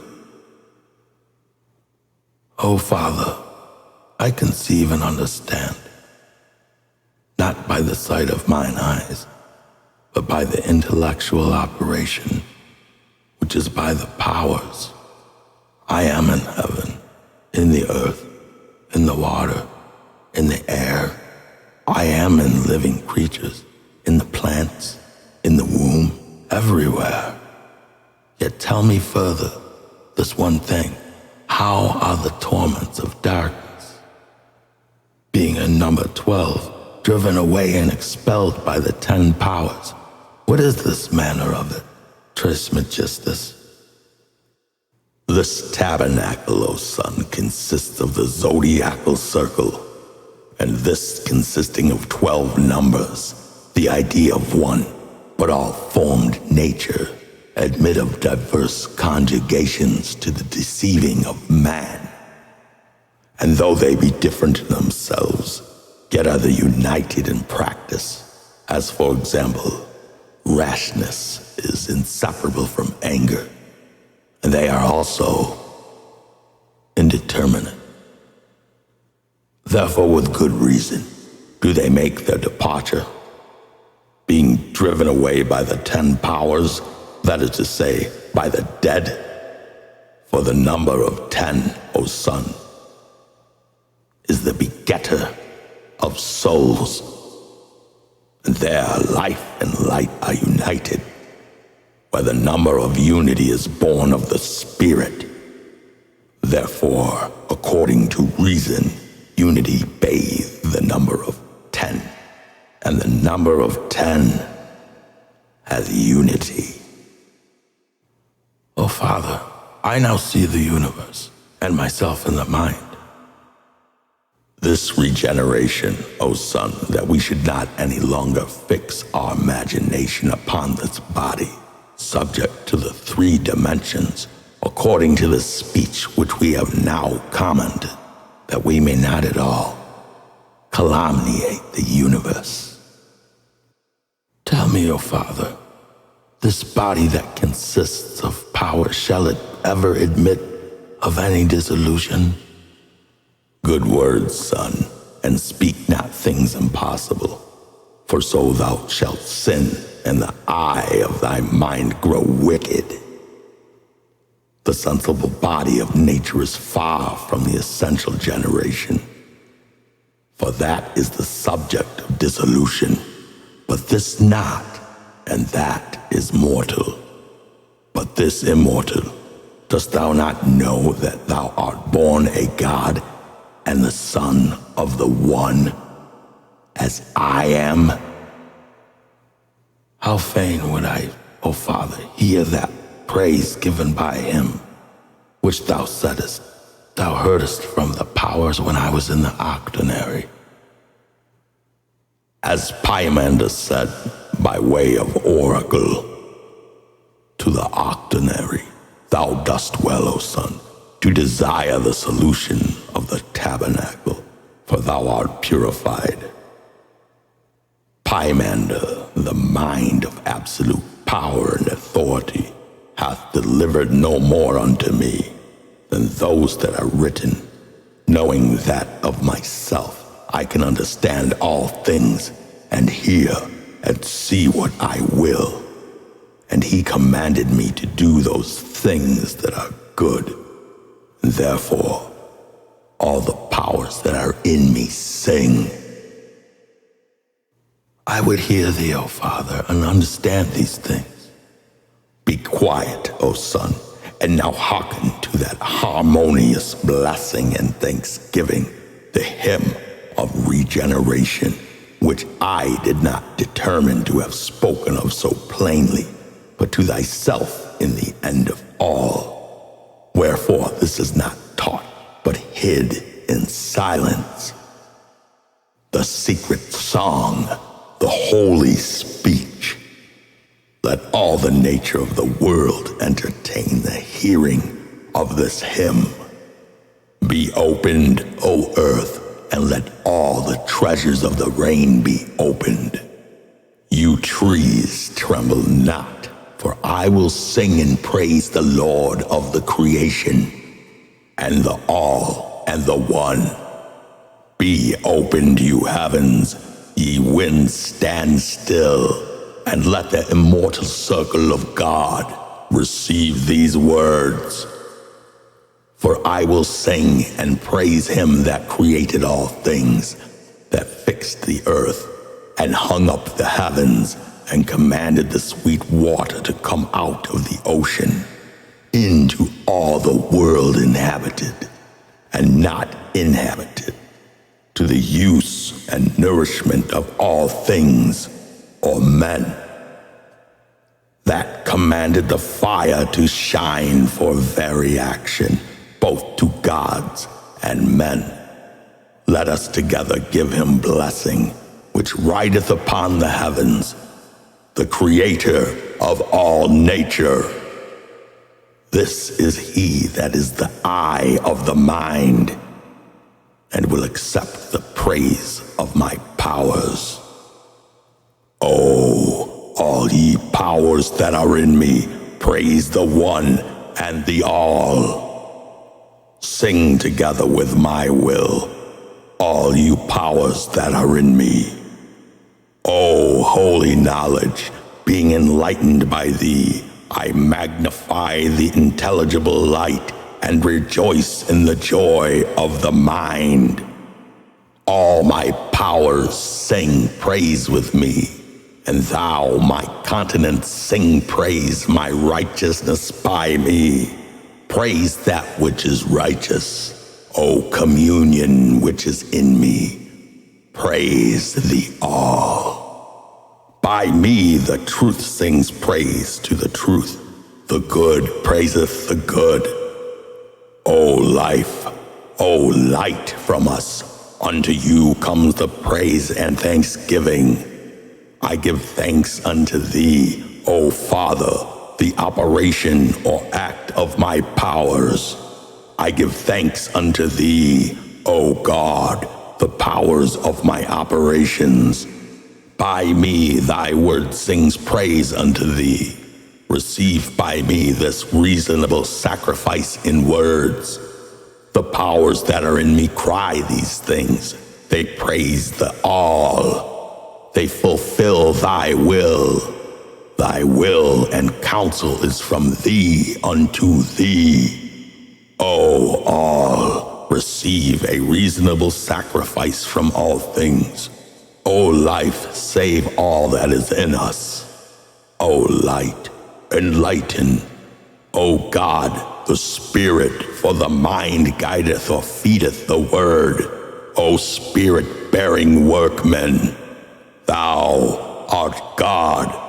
Thy man crieth these things unto thee through by the fire, by the air, by the earth, by the water, by the Spirit, by the creatures. From eternity I have found, bless and praise thee, and I have what I seek, for I rest in thy will. O Father, I see thou hast sung this song of praise and blessing with the whole will, and therefore have I put and placed in it my word. Say in thy intelligible world, O Son. I do mean in my intelligible world, for by thy hymn and song of praise my mind is enlightened, and gladly would I send from my understanding a thanksgiving unto God. Not rashly, O Son. In my mind, O Father, those things that I see and contemplate, I infuse unto thee, and therefore say, thou Son Tat, the author of thy succeeding generations, I send unto God these reasonable sacrifices. O God, thou art the Father, thou art the Lord, thou art the mind. Accept these reasonable sacrifices which thou requirest of me. For all things are done as the mind willeth. Thou, O Son, send this acceptable sacrifice to God, the Father of all things. But propound it also, O Son, by word. Thank thee, Father. Thou hast advised and instructed me thus to give praise and thanks. I am glad, O Son, to see the truth bring forth the fruits of good things, and such immortal branches. And learn this of me. Above all other virtues, entertain silence, and impart unto no man, O Son, the tradition of regeneration, lest we be reputed calumniators, for we both have now sufficiently meditated. I, in speaking, thou in hearing, and now thou dost intellectually know thyself and your Father. The 8th book, that greatest evil in man, is the not knowing God. Whither are you carried, O men, drunken with drinking up the strong wine of ignorance, which seeing you cannot bear, why do you not vomit it up again? Stand and be sober, and look up again with the eyes of your heart, and if you cannot all do so, yet do as many as you can. For the malice of ignorance surroundeth all the earth, and corrupteth the soul, shut up in the body, not suffering it to arrive at the havens of salvation. Suffer not yourselves to he carried with the great stream, but stem the tide. You that can lay hold of the haven of safety and make your full course towards it. Seek one that may lead you by the hand and conduct you to the door of truth and knowledge, where the clear light is that is pure from darkness, where there is not one drunken, but all are sober, and in their heart look up toward him, whose pleasure it is to be seen. For he cannot be heard with ears, nor seen with eyes, nor expressed in words, but only in mind and heart. But first thou must tear to pieces and break through the garment thou wearest, the web of ignorance, the foundation of all mischief, the bond of corruption, the dark coverture, the living death, the sensible carcass, the sepulture carried about with us, the domestical thief, which in what he loves us, hates us, envies us.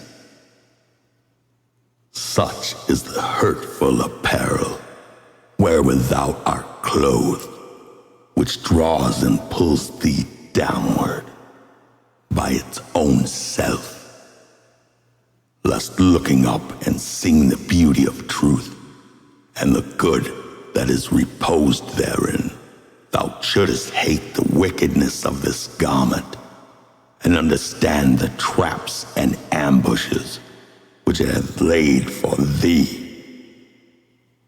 Therefore doth it labor to make good those things that seem and are by the senses, judged and determined, and the things that are truly it hides and envelopeth in such a matter, filling what presents unto thee with hateful pleasure, that thou canst neither hear what thou shouldest hear, nor see what thou shouldest see. The 9th book, a universal sermon to Asclepius.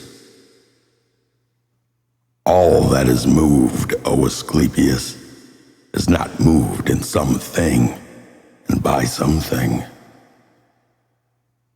Yes, indeed. Must not that in which a thing is moved of necessity be greater than the thing that is moved? Of necessity. And that which moveth, is it not stronger than that which is moved? It is stronger. That in which a thing moved, must it not needs have a nature contrary to that of the thing that is moved? It must needs. Is not this great world a body, than which there is no greater? Yes, confessedly. And is it not solid, as filled with many great bodies, and indeed with all the bodies that are? It is so. And is it not the world a body, and a body is moved? It is. Then what kind of place must it be wherein it is moved, and of what nature? Must it not be much bigger, that it may receive the continuity of motion, and lest that which is moved should, for want of room, be stayed and hindered in the motion? It must needs be an immense thing, Trismegistus, but of what nature? Of a contrary nature, O Asclepius. But is not the nature of things unbodily contrary to a body? Confessedly. Therefore the place is unbodily, but that which is unbodily some divine thing, or God himself. And by something divine, I do not mean that which made or begotten. If therefore it be divine, it is in an essence or substance. But if it be God, it is above essence.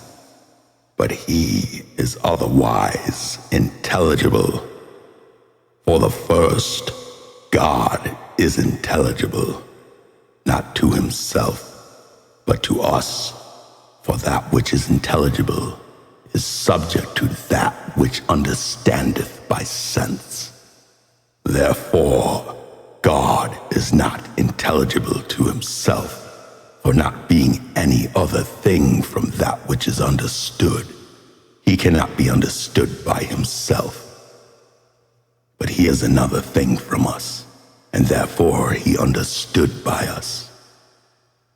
If therefore place be intelligible, it is not place but God. But if God be intelligible, he is intelligible not as mace, but as a capable operation. Now everything that is moved, not in or by that which is moved, but in that which standeth or resteth. And that which moveth standeth or resteth. For it is impossible it should be moved without it. How then, O Trismegistus, are those things that are moved with the things that are moved? For thou sayest that the spheres that wander are moved by the sphere that wanders not. That, O Asclepius, is not a moving together, but a counter motion, for they are not moved after a like manner, but contrary one to the other. And contrariety hath a standing resistance of motion, for resistance is staying of motion. Therefore, the wandering spheres being moved contrarily to that sphere which wandereth not, shall have one from another contrariety standing of itself.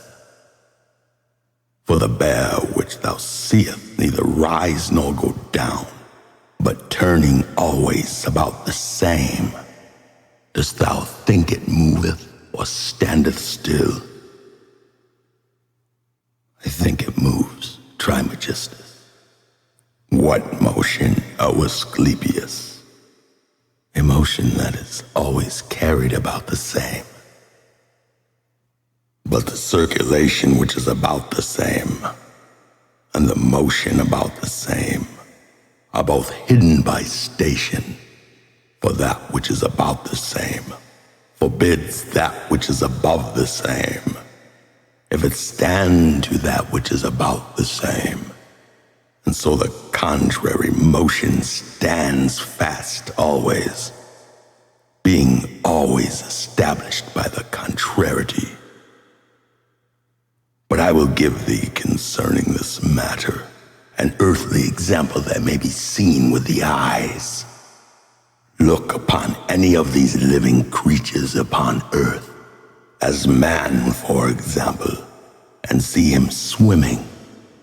For as the water is carried one way, the reluctation or resistance of his feet and hands is made a station to the man, that he should not be carried with the water, nor sink underneath it. Thou hast laid down a very clear example, Trismegistus. Therefore every motion is in station, and is moved of station. The motion then of the world, and of every material living thing, happeneth not to be done by those things that are without the world, but by those things within it, a soul or spirit, or some other unbodily thing, to those things which are without it.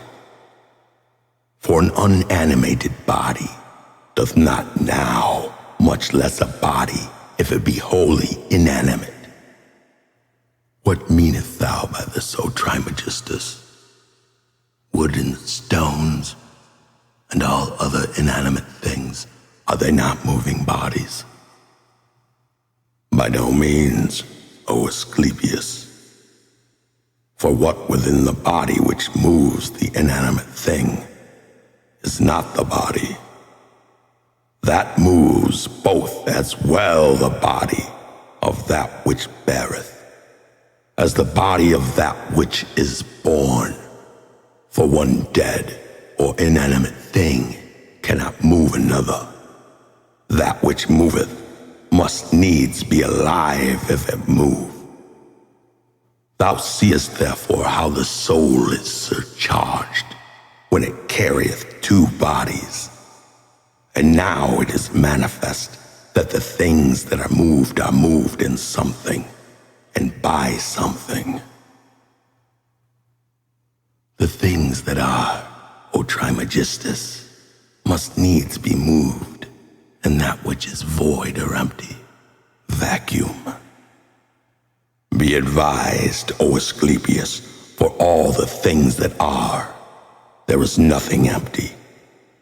Only that which is not is empty, and a stranger to existence or being. But that which is could not be if it were not full of existence, for that which is in being or existence can never be made empty. Are there not, therefore, some things that are empty, O Trismegistus, as in an empty barrel, an empty hogshead, an empty well, an empty winepress, and many such like? Oh, the grossness of thy error, O Asclepius, those things that are most full and replenished, dost thou count them void and empty? What may be thy meaning, Trismegistus? Is not the air a body? It is a body. Why then this body doth it not pass through all things that are in passing through them, fill them, and that body doth it not consist of the mixture of the four? Therefore those thou callest empty are full of air. Therefore those things thou callest empty, thou oughtest to call them hollow, not empty, for they exist and are full of air and spirit. This reason is beyond all contradiction, O Trismegistus. But what shall we call the place in which the whole universe is moved? Call it incorporeal, O Asclepius. What is this incorporeal or unbodily? The mind and reason, the whole, wholly comprehending itself, free from all body, undeceivable, invisible, impassible from a body itself, standing fast in itself, capable of all things, and that favor of the things that are, whereof the good, the truth, the archetypal light, the archetype of the soul, are as it were beams. Why then, what is God? That which is none of these things, yet is, and is the cause of being to all, and every one of these things that are, for he left nothing destitute of being, and all things are made of things that are, and not of things that are not. For the things that are not have not the nature to be able to be made, and again, the things that are have not the nature never to be, or not to be at all. What dost thou then say at length? That is God. God is not a mind, but the cause that the mind is. Not a spirit, but the cause that the spirit is. Not light, but the cause that light is. Therefore we must worship God by these two appellations, which are proper to him alone, and to no other. For neither of all the other, which are called gods, nor of men, nor demons, or angels, can anyone be, though never so little, good, save only God alone. And this he is, and nothing else. But all other things are separable from the nature of good. For the body and the soul have no place that is capable of or can contain the good. For the greatness of good is as great as the existence of all things that are both bodily and unbodily, both sensible and intelligible. This is the good, even God. See therefore that thou do not at any time call out else good, for so thou shalt be impious, or any else God, but only the good, for so thou shalt again be impious. In word it is often said by all men the good, but all men do not understand what it is. But through ignorance they call both the gods and some men good, that can neither either be or be made so. Therefore all the other gods are honored with the little and appellation of God, but God is the good, not according to heaven, but nature. For there is one nature of God, even the good, and one kind of them both, from whence are all kinds. For he that is good is the giver of all things, and takes nothing, and therefore God gives all things and receives nothing. The other title and appellation is the Father, because of his making all things. For it is the part of a father to make. Therefore, it hath been the greatest and most religious care in this life to them that are wise and well-minded to beget children. And likewise, it is the greatest misfortune and impiety for any to be separated from men without children. And this man is punished after death by the demons. And the punishment is this, to have the soul of this childless man adjudged and condemned to a body that neither hath the nature of man nor of a woman, which is an accursed thing under the sun. Therefore, O Asclepius, never congratulate any man that is childless, but on the contrary, pity his misfortune, knowing what punishment abides and is prepared for him. Let so many in such manner of things, O Asclepius, be said as a certain precognition of all things in nature.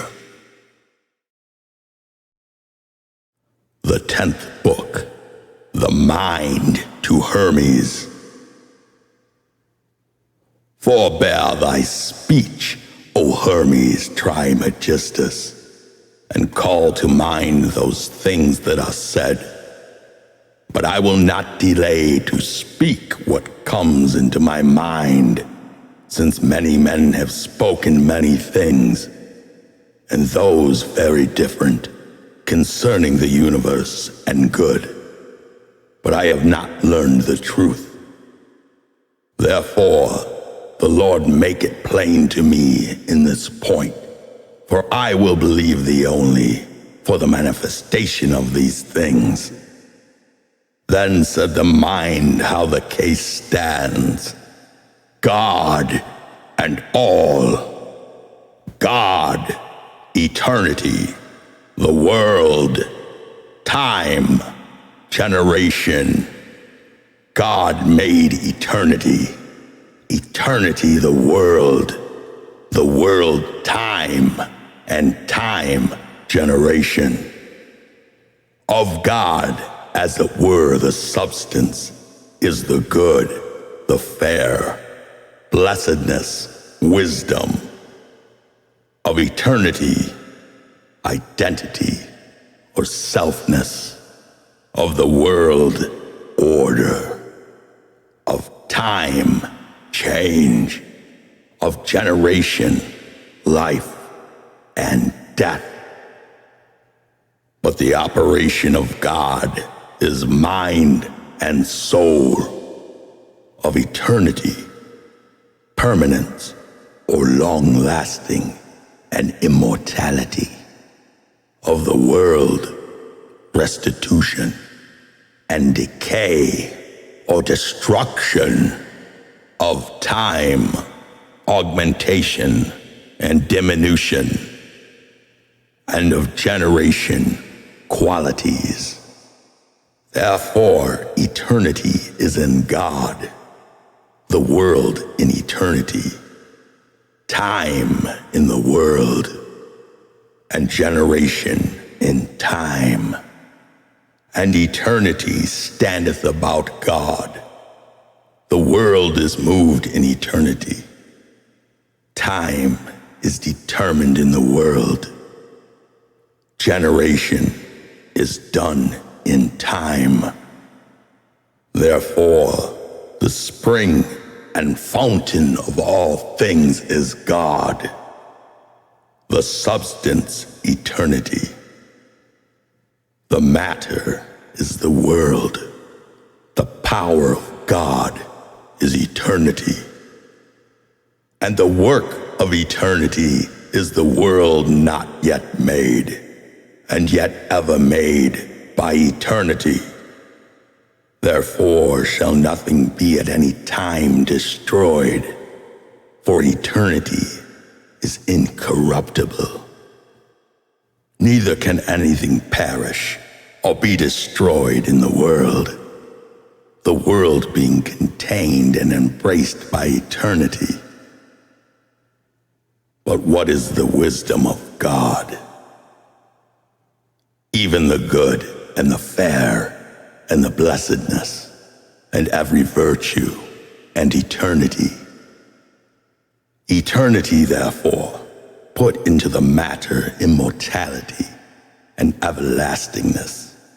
For the generation of that depends upon eternity, even as eternity doth of God. For generation and time in heaven and in earth are of a double nature. In heaven they are unchangeable and incorruptible, but on earth they are changeable and corruptible. And the soul of eternity is God, and the soul of the world, eternity, and of the earth, heaven. God is in the mind in the soul in the matter, all things by eternity. All this universal body, in which are all bodies, is full of soul, the soul full of mind, the mind full of God. For within he fills them, and without he contains them, quickening the universe. Without he quickens this perfect living thing, the world, and within all living creatures. and above in heaven. He abides in identity or selfness, but below upon earth he changeth generation. Eternity comprehendeth the world, either by necessity or providence or nature.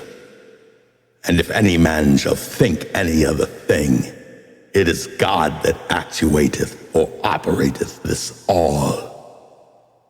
But the operation or act of God is power insuperable, to which none may compare anything, either human or divine. Therefore, O Hermes, think none of these things below, or things above, in any wise like unto God. For if thou dost, thou errest from the truth. For nothing can be like the unlike, and only and one. Nor mayest thou think that he hath given of his power to any other thing. For who after him can make anything, either of life or immortality, of change or quality? And himself what other thing should he make? For God is not idle. For then all things would be idle, for all things are full of God. But there is not anywhere in the world such a thing as idleness. For idleness is a name that implieth a thing void or empty, both of a doer and a thing done. But all things must necessarily be made or done both always and according to the nature of every place. For he that maketh or doth is in all things, yet not fastened or comprehended in anything, nor making or doing one thing, but all things. For being an active or operating power and sufficient of himself, for the things that are made, and the things that are made are under him. Look upon through me. The world is subject to thy sight, and understanding exactly the beauty thereof. A body immarcessible, than the which there is nothing more ancient, yet always vigorous and young.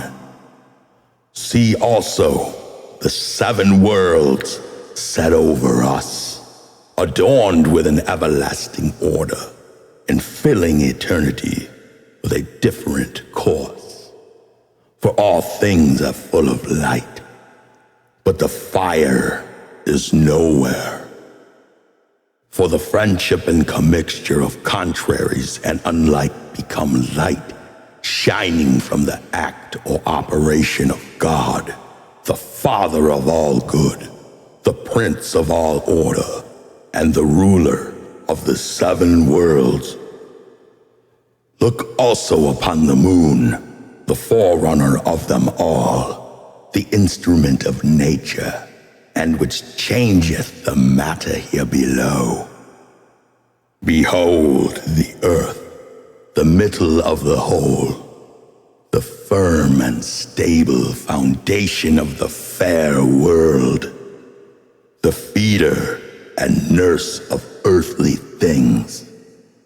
Consider, moreover, how great the multitude is of immortal living things, and of mortal ones also, and see the moon going about in the midst of both, to wit of things immortal and mortal.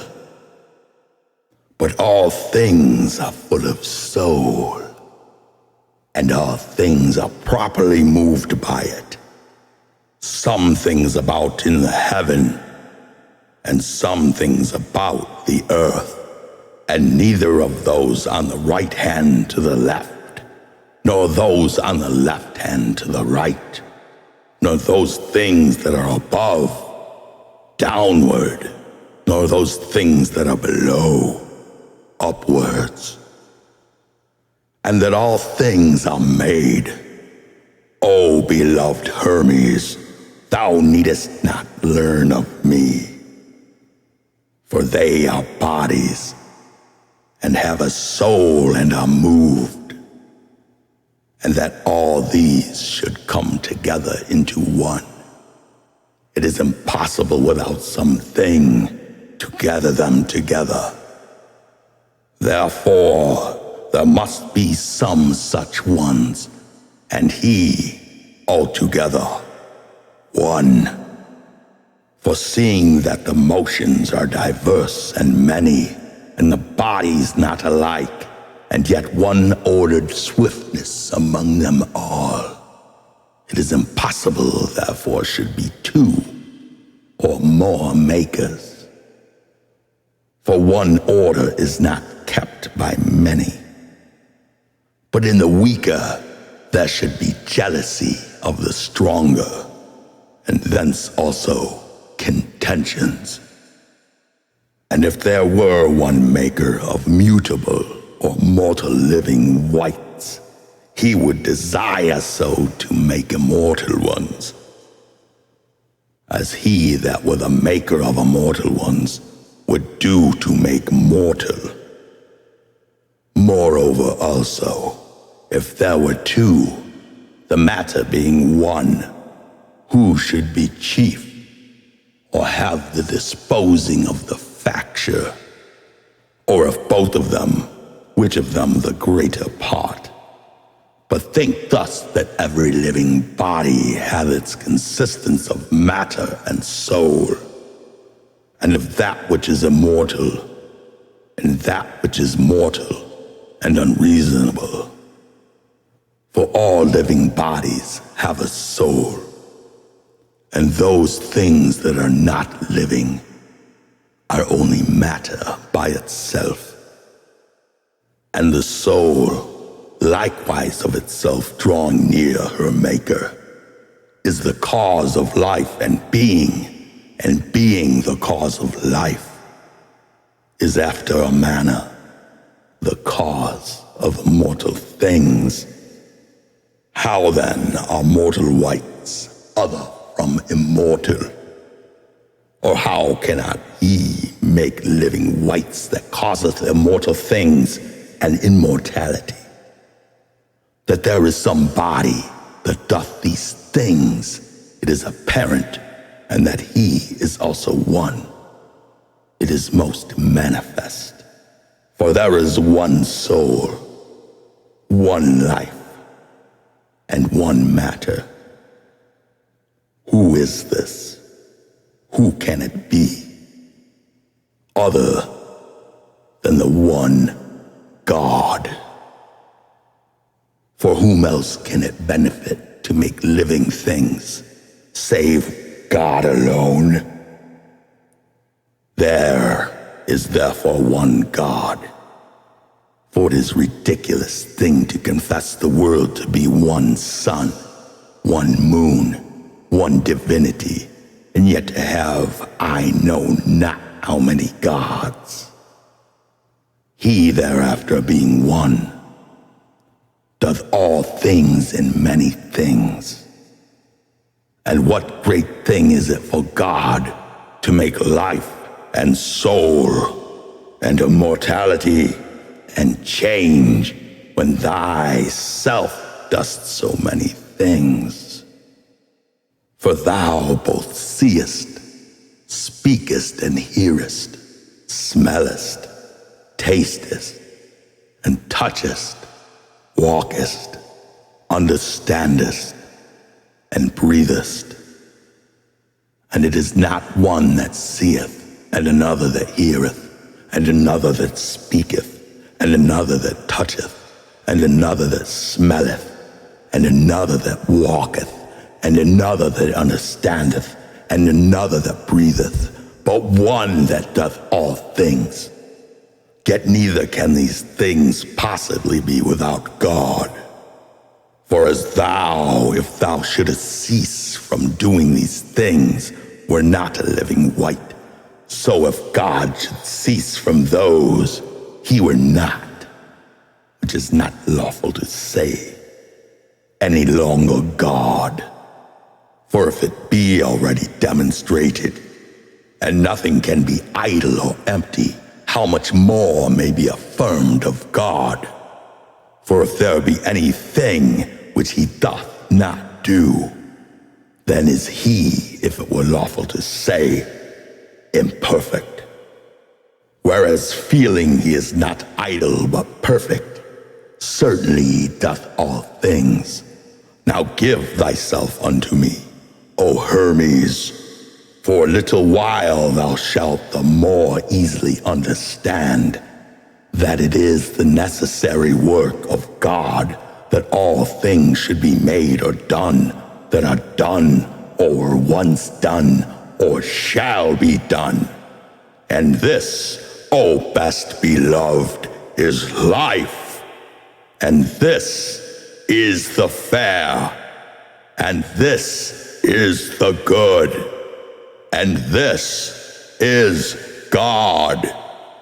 And if thou wilt understand this by work also, mark what happens to thyself when thou wilt generate.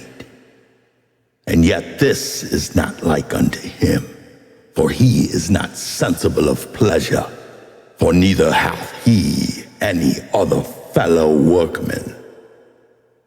But being himself the only workman, he is always in the work, himself being that which he doth or maketh. For all things, if they were separated from him, must needs fall and die, as there being no life in them. And again, if all things be living wights, both which are in heaven and upon earth, and that there be one life in all things which are made by God, and that is God, then certainly all things are made or done by God. Life is the union of the mind and the soul, but death is not the destruction of those things that were gathered together, but a dissolving of the union. The image, therefore, of God is eternity. Of eternity, the world. Of the world, the Son. Of the Son, man. But the people say that changing is death, because the body is dissolved, and the life goeth into that which appeareth not. By this discourse, my dearest Hermes, I affirm as thou hearest, that the world is changed, because every day part thereof becomes invisible, but that it is never dissolved. And these are the passions of the world, revolutions and occultations. And revolution is a turning, but occultation is renovation. And the world being all formed, hath not the forms lying without it, but itself changeth in itself. Seeing then that the world is all formed, what must he be that made it? For without form he cannot be. And if he be all formed, he will be kept like the world. But if he have but one form, he shall be in the regard less than the world. What do we then say that he is? We will not raise any doubts by our speech, for nothing that is doubtful concerning God is yet known. He hath therefore one idea which is proper to him, which because it is unbodily, is not subject to the sight, and yet shews all forms by the bodies, and do not wonder if there be an incorruptible idea. For they are like the margins of that speech which is in writing. For they seem to be high and swelling, yet they are by nature smooth and even. But understand well this that I say, more bodily. For it is more true, as a man cannot live without life, so neither can God live, not doing good. For this is, as it were, the life and motion of God, to move all things and quicken them. But some of the things I have said must have a particular explication. Understand then what I say. All things are in God, not as lying in place. For place is both a body and unmovable. And those things that are the placed have no motion. For they lie otherwise in that which is unbodily than in the fantasy or to appearance. Consider him that contains all things, and understand that nothing is more capacious than that which is incorporeal, nothing more swift, nothing more powerful. But it is most capacious, most swift, and most strong. And judge of this by thyself. Command thy soul to go into India, and sooner than thou canst bid it, it will be there. Bid it likewise pass over the ocean, and suddenly it will be there, not as passing from place to place, but suddenly it will be there.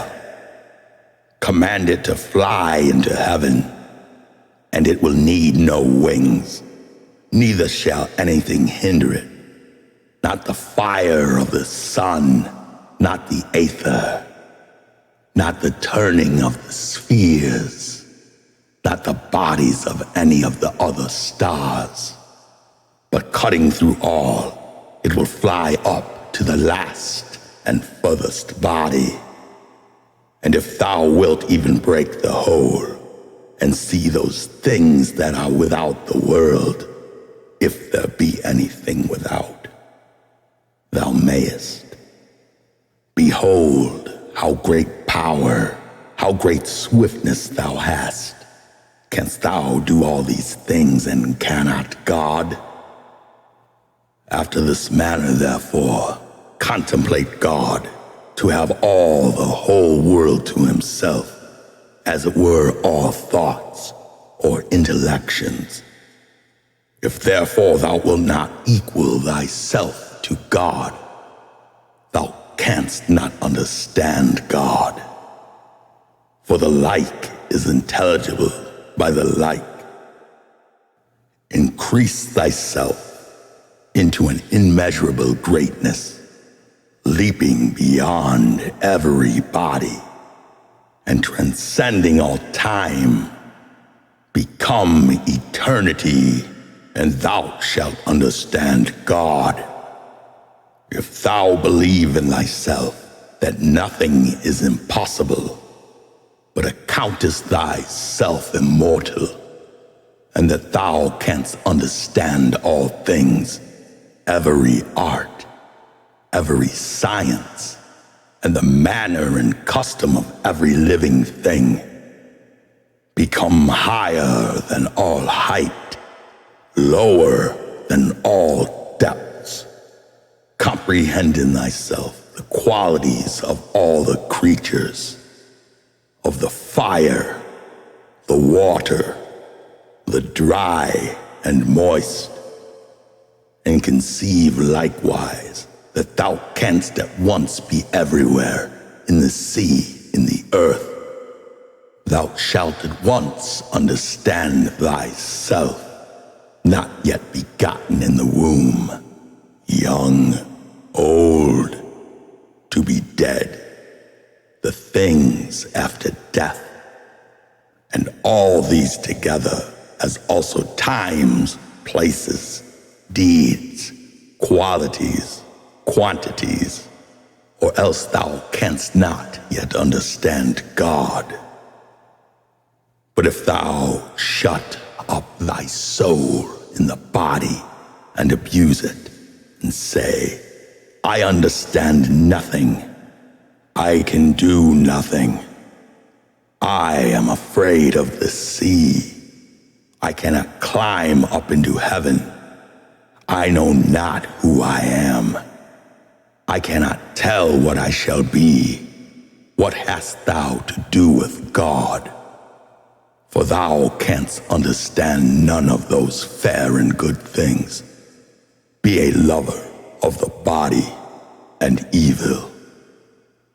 For it is the greatest evil not to know God, but to be able to know and to will and to hope is the straight way and divine way, proper to the good, and it will everywhere meet thee, and everywhere be seen of thee, plain and easy, when thou dost not expect or look for it. It will meet thee waking, sleeping, sailing, traveling, by night, by day, when thou speakest and when thou keepest silence.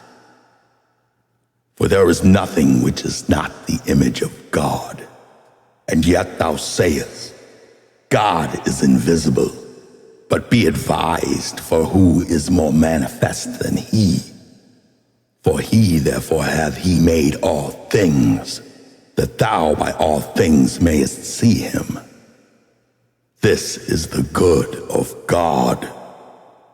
This is his virtue, to appear and to be seen in all things. There is nothing invisible, no, not of those things that are incorporeal. The mind is seen in understanding, and God is seen in doing or making. Let these things thus far forth be made manifest unto thee, O Trismegistus. Understand in the like manner all other things by thyself, and thou shalt not be deceived. The 11th book of the common mind to Tat.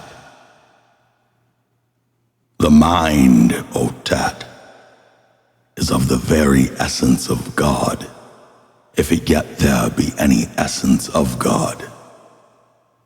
What kind of essence that is, he alone knows himself exactly.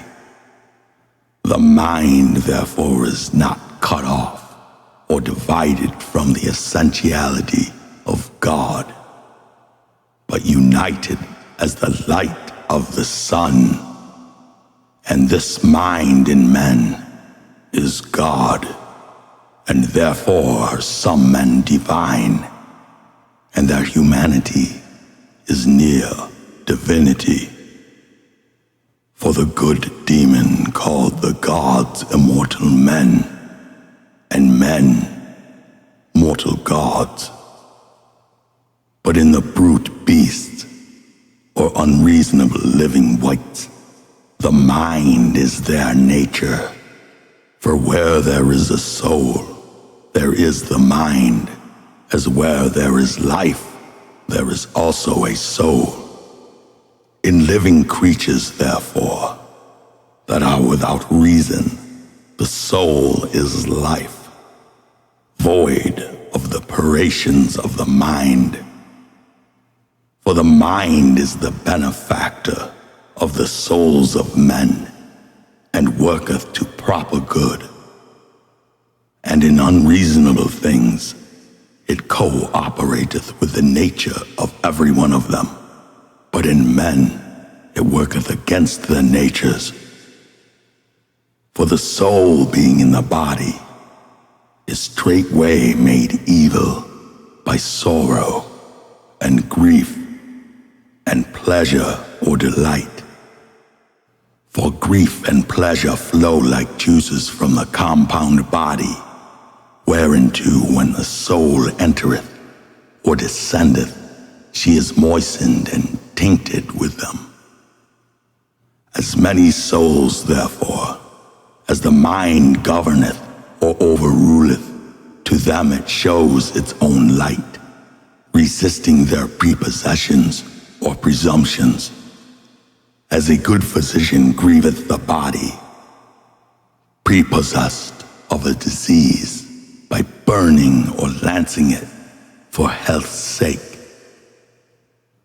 After the same manner also, the mind grieveth the soul, by drawing it out of pleasure, from whence every disease of the soul proceedeth.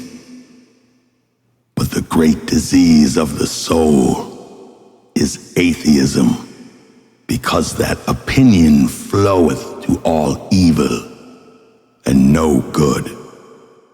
Therefore the mind resisting it procureth good to the soul, as a physician health to the body.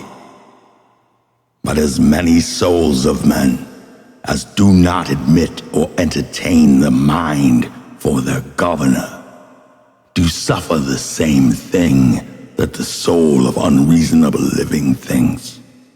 For the soul, being a co-operator with them, permits or leaves them to their concupiscences, whereunto they are carried by the torrent of the appetite, and so tend to brutishness.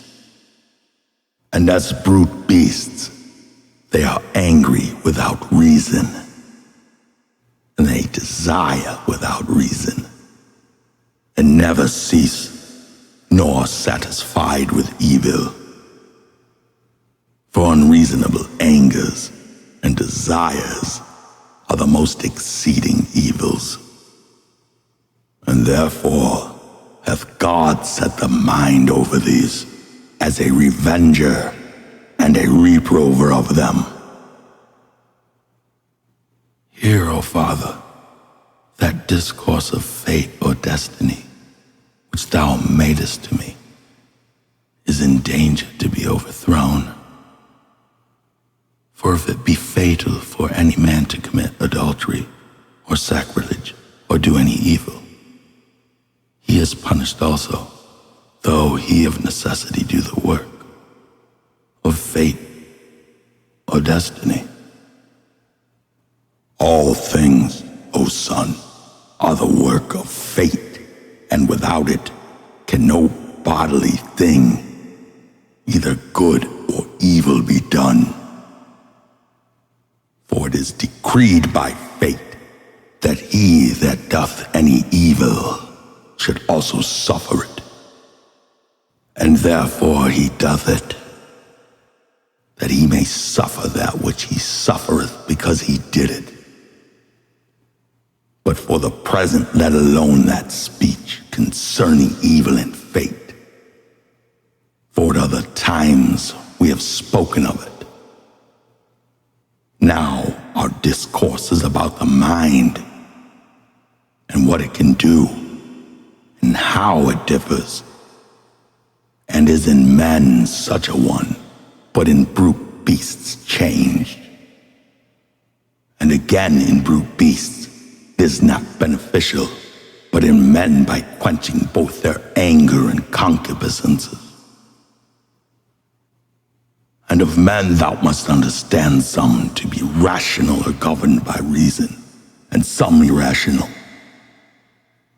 But all men are subject to fate and to generation and changes, for these are the beginning and end of fate or destiny. And all men suffer those things that are decreed by fate. But rational men, over whom, as we said, the mind bears rule, do not suffer like unto other men, but being free from viciousness, and being not evil, they do suffer evil. How sayest thou this again, Father? An adulterer? Is he not evil? A murderer? Is he not evil? And so all others. But the rational man, O son, will not suffer from adultery, but as the adulterer, no murderer, but as the murderer. And it is impossible to escape the quality of change as of generation, but the viciousness he that hath the mind may escape. And therefore, O son, I have always heard the good demon say, and if he had delivered it in writing, he had much profited all mankind. For he alone, O son, as the firstborn, God, seeing all things, truly spake divine words. I have heard him say sometimes that all things are one thing, especially intelligible bodies, or that all especially intelligible bodies are one. We live in power, in act, and in eternity. Therefore, O good mind, is that which the soul of him is. And if this be so, then no intelligible thing differs from intelligible things, as therefore it is possible that the mind, the prince of all things, so likewise that the soul that is of God can do whatsoever it will. But understand thou well, for this discourse I have made to the question which thou askest of me before. I mean concerning fate and the mind. For first, if, O son, thou shalt diligently withdraw thyself from all contentious speeches, thou shalt find that in truth the mind, the soul of God, bears rule over all things, both over fate and law and all other things, and nothing is impossible to him. No, not of the things that are of fate. Therefore, though the soul of man be above it, let it not neglect the things that happen to be under fate. And these thus far were the excellent sayings of the good demon. Most divinely spoken, O Father, and truly and profitably, yet clear this one thing unto me. Thou sayest that in brute beasts the mind worketh, or acteth after the manner of nature, co-operating also with their impetus inclinations. Now the impetuous inclination of brute beasts, as I conceive, are passions. If therefore the mind do co-operate with these impetuous inclinations, and that they are passions in the brute beast, certainly the mind is also a passion, conforming itself to passions. Well done, son.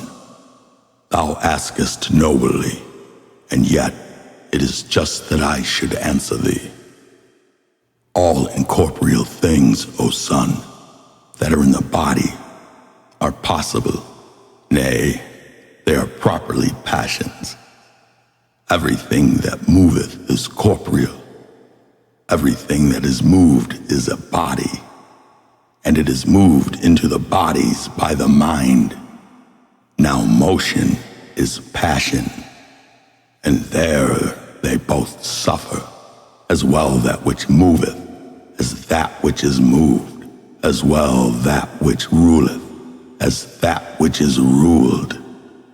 But being freed from the body, it is freed likewise from passion, but especially O son, there is nothing impassible, but all things are passable.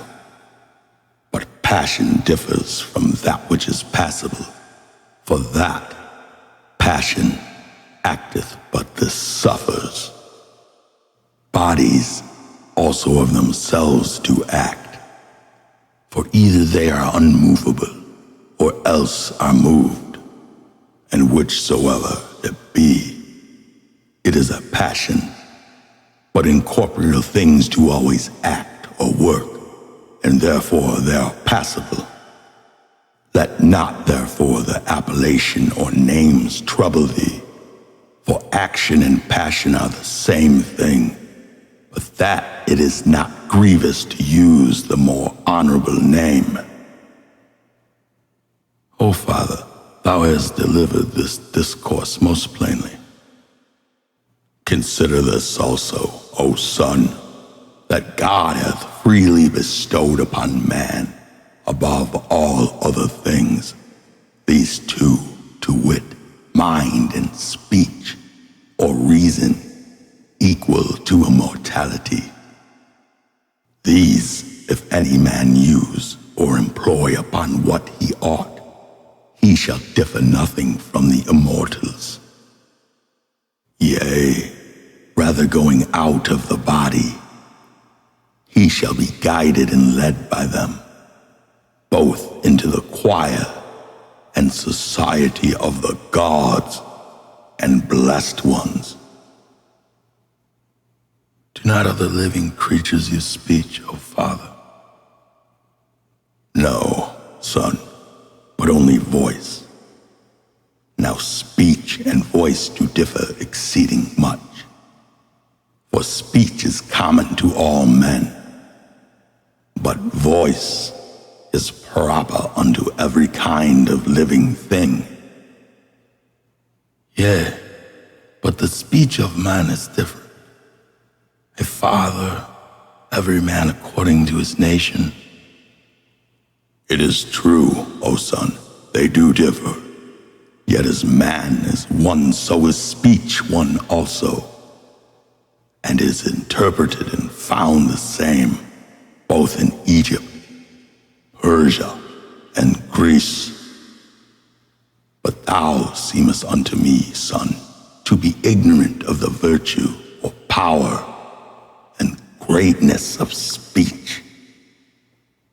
For the blessed God, the good demon, said or commanded the soul to be in the body, the mind in the soul, the word or speech or reason in the mind, and the mind in God, and that God is the Father of them all. Therefore the Word is the image of the mind, and the mind of God, and the body of the idea, and the idea of the soul. Therefore of the matter, the subtlest or smallest part is air, of the air, the soul, of the soul, the mind, of the mind, God.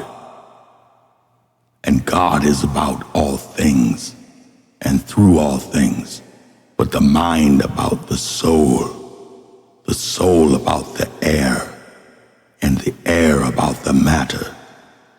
But necessity and providence and nature are the organs or instruments of the world and of the order of matter.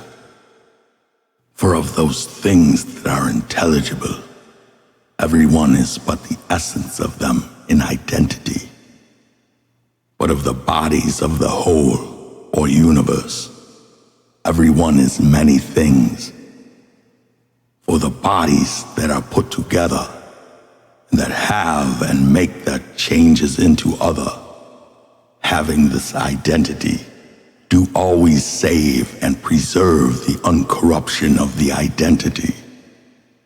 But in every one of the compound bodies, there is a number, For without number, it is impossible there should be consistence or constitution or composition or dissolution.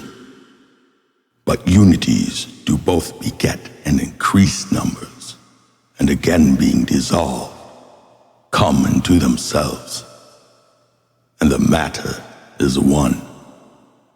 But this whole world, the great God, and the image of the greater, and united unto him, and conserving the order and will of the Father, is the fullness of life, and there is nothing therein. Through all the eternity of the revolutions, neither of the whole, nor of the parts which doth not live. For there is nothing dead that either hath been, or is, or shall be in the world. For the Father would have it as long as it lasts to be a living thing, and therefore it must needs be God also. Now therefore, O Son, can there be in God, in the image of the universe, in the fullness of life, any dead things? For dying is corruption, and corruption is destruction. How then can any part of the incorruptible be corrupted, or of God be destroyed? Therefore, O Father, do not the living things in the world die, though they be part thereof. Be wary in thy speech, O Son, and not deceived in the names of things, for they do not die, O Son, but as compound bodies they are dissolved. But dissolution is not death, and they are dissolved, not that they may be destroyed, but that they may be made new. What then is this operation of life? Is it not motion? And what is there in the world unmovable? Nothing at all, O Son. Why doth not the earth seem unmovable to thee, O Father? No, but subject to many motions, though after a manner it alone be stable. What a ridiculous thing it were, that the nurse of all things should be unmovable, which beareth and bringeth forth all things. For it is impossible that anything that bringeth forth should bring forth without motion. And a ridiculous question it is, whether the fourth part of the whole be idle. For the word immovable, or without motion, signifies nothing else but idleness. Know generally, O Son, that whatsoever is in the world is moved either according to augmentation or diminution. But that which is moved liveth also, yet it is not necessary that a living thing should be or continue the same. For while the whole world is together, it is unchangeable, O Son, but all the parts thereof are changeable. Yet nothing is corrupted or destroyed, and quite abolished, but the names trouble men. For generations is not life, but sense. Neither is change death, but forgetfulness, or rather occultation, and lying hid. Or better thus, for generations is not a creation of life, but a production of things to sense, and making them manifest. Neither is change death, but an occultation or hiding of that which was. These things being so, all things are immortal. Matter, life, spirit, soul, mind, whereof every living thing consisteth. Every living thing therefore is immortal, because of the mind, but especially man, who both receiveth God and converseth with him. For with this living wight alone is God familiar, in the night by dreams, in the day by symbols or signs, and by all things doth he foretell him of things to come, by birds, by fowl, by spirit or wind, and by an oak. Wherefore also man professeth to know things that have been, things that are present, and things to come. Consider this, O son, that every living creature goeth upon one part of the world, swimming things in water, landwights upon the earth, flying fowls in the air. But man useth all these, the earth, the water, the air, and the fire. Nay, he seeth and toucheth heaven by his sense. But God is both about all things and through all things, for he is both act and power. And it is no hard thing, O son, to understand God. And if thou wilt also see him, look upon the necessity of things that appear, and the providence of things that have been and are done. See the matter being most full of life, and so great a God moved with all good and fair, both gods and demons and men. But these, O Father, are holy acts or operations. If they be therefore holy acts or operations, O Son, by whom are they acted or operated? But by God. Or art thou ignorant that as the parts of the world are heaven and earth and water and air, after the same manner the members of God are life and immortality and eternity and spirit and necessity and providence and nature and soul and mind and the continuance or perseverance of all these which is called good.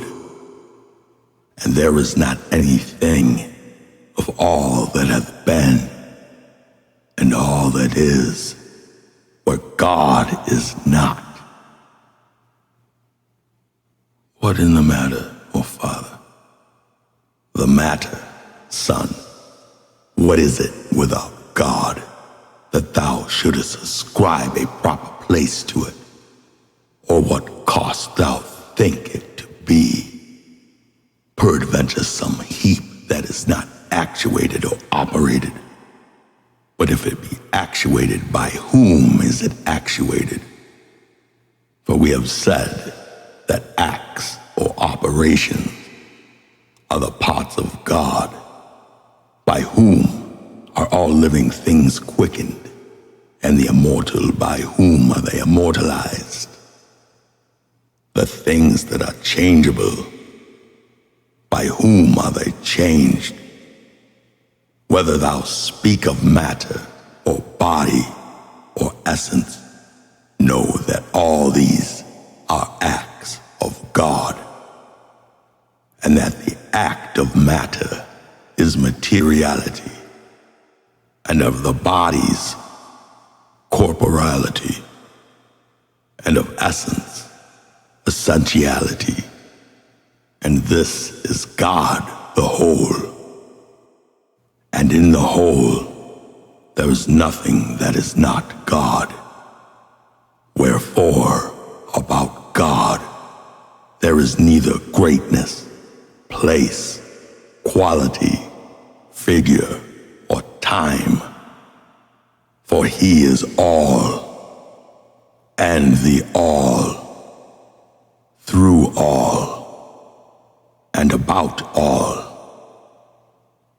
This word, O Son, worship and adore, and the only service of God is not to be evil. The 12th book, his crater, O Monas. The workman made this universal world, not with his hands, but his word. Therefore thus think of him as present everywhere, and being always, and making all things, and one above, that by his will hath framed the things that are. For that is his body, not tangible, nor visible, nor measurable, nor extensible, nor like any other body. For it is neither fire, nor water, nor air, nor wind. But all these things are him. For being good, he hath dedicated that name unto himself alone. But he would also adorn the earth, but with the ornament of a divine body. And he sent man, an immortal wight. And man had more than all living creatures in the world because of his speech and mind. For man became the spectator of the works of God, and wondered, and acknowledged the Maker. For he divided speech among all men, but not mind, and yet he envied not any, for envy comes not thither, but is of abode here below in the souls of men that have not the mind. But wherefore, Father, did not God distribute the mind to all men? Because it pleased him, O Son, to set that in the middle among all souls as a reward to strive for. And where hath he set it?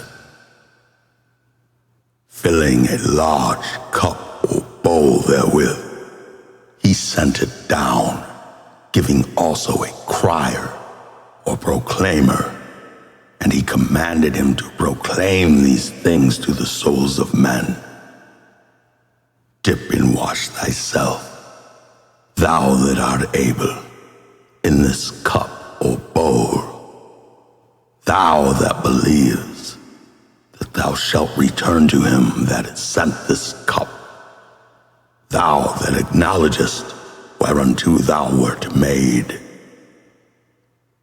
As many therefore as understood the proclamation, and were baptized or doused into the mind, these were made partakers of knowledge, and became perfect men, receiving mind.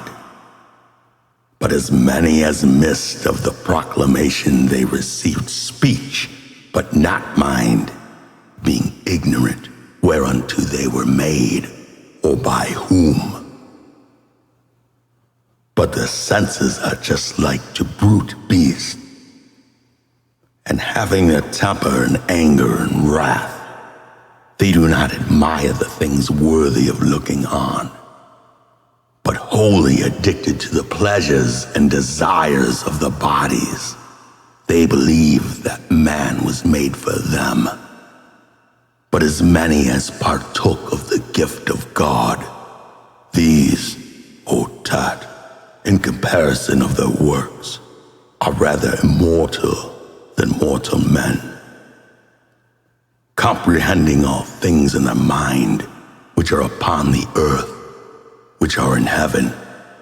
And if there be anything above heaven, and lifting up themselves so high, they see the good, and seeing it, they account it a miserable calamity to make their abode here. And despising all things bodily and unbodily, they make haste to the one and only. Thus, O Tat, is the knowledge of the mind, the beholding of divine things, and the understanding of God, the cup itself being divine. And I, O Father, will be baptized and drenched therein. Except thou first hate thy body, O Son, thou canst not love thyself. But loving thyself, thou shalt have the mind, and having the mind, thou shalt also partake the knowledge or science. How meanest thou that, O Father? Because it is impossible, O Son, to be conversant about things mortal and divine.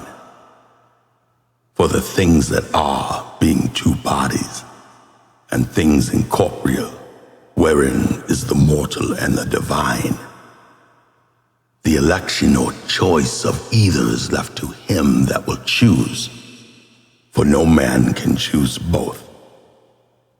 And of whichsoever the choice is made, the other being diminished or overcome, magnifieth the act and operation of the other. The choice of the after, therefore, is not only best for him that chooseth it by deifying a man, but it also sheweth piety and religion towards God.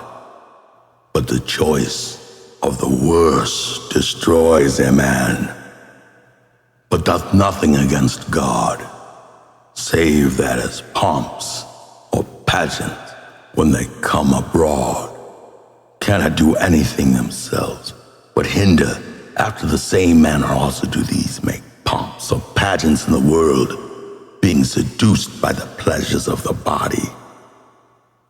These things being so, Tat, that things having been and are so plenteously ministered to us from God, let them proceed also from us, without any scarcity or sparing. For God is innocent or guiltless, but we are the cause of evil, preferring them before the good. Thou seest, O Son, how many bodies we must go beyond, how many choirs of demons, and what continuity of courses of stars, that we may make haste to the one and only God. For the good is not to be transcended. It is unbounded and infinite, unto itself without beginning, but unto us seeming to have a beginning, even our knowledge of it. For our knowledge is not the beginning of it, but shews us the beginning of its being known unto us.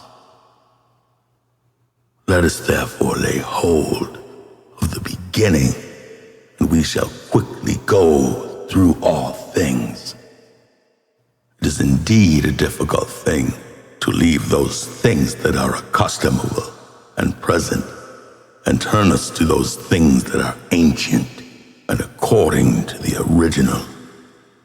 For these things that appear delight us, but make the things that appear not hard to believe, or the things that appear not hard to believe. The things most apparent are evil, but the good is secret or hid in. Or to the things that appear, for it hath neither form nor figure. For this cause it is like to itself, but unlike everything else. For it is impossible that anything incorporeal should be made known or appear to a body. For this is the difference between the like and the unlike, and the unlike wanteth always somewhat of the like. For the unity, beginning, and root of all things, as being the root and beginning, nothing is without a beginning, but the beginning is of nothing, but of itself. For it is the beginning of all other things. Therefore it is, seeing it is not from another beginning. Unity, therefore, being the beginning, containeth every number, but itself is contained of none, and begetteth every number, itself being begotten of no other number. Everything that is begotten or made is imperfect, and may be divided, increased, diminished. But to the perfect there happeneth none of these, and that which is increased by unity, but is consumed and vanished through weakness, being not able to receive the unity. This image of God have I described to thee, O Tat, as well as I could, which thou do diligently consider and view by the eyes of thy mind and heart. Believe me, son, thou shalt find the way to the things above, or rather the image itself will lead thee. But the spectacle or sight hath this peculiar and proper: them that can see and behold, it holds fast and draws unto it. As they say, the lodestone doth iron.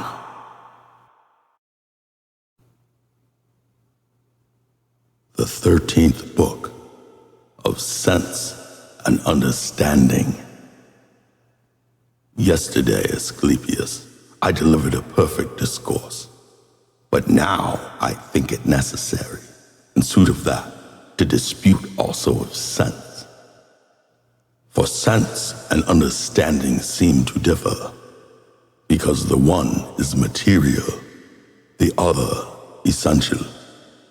But unto me they appear to be both one or united, and not divided in men, I mean.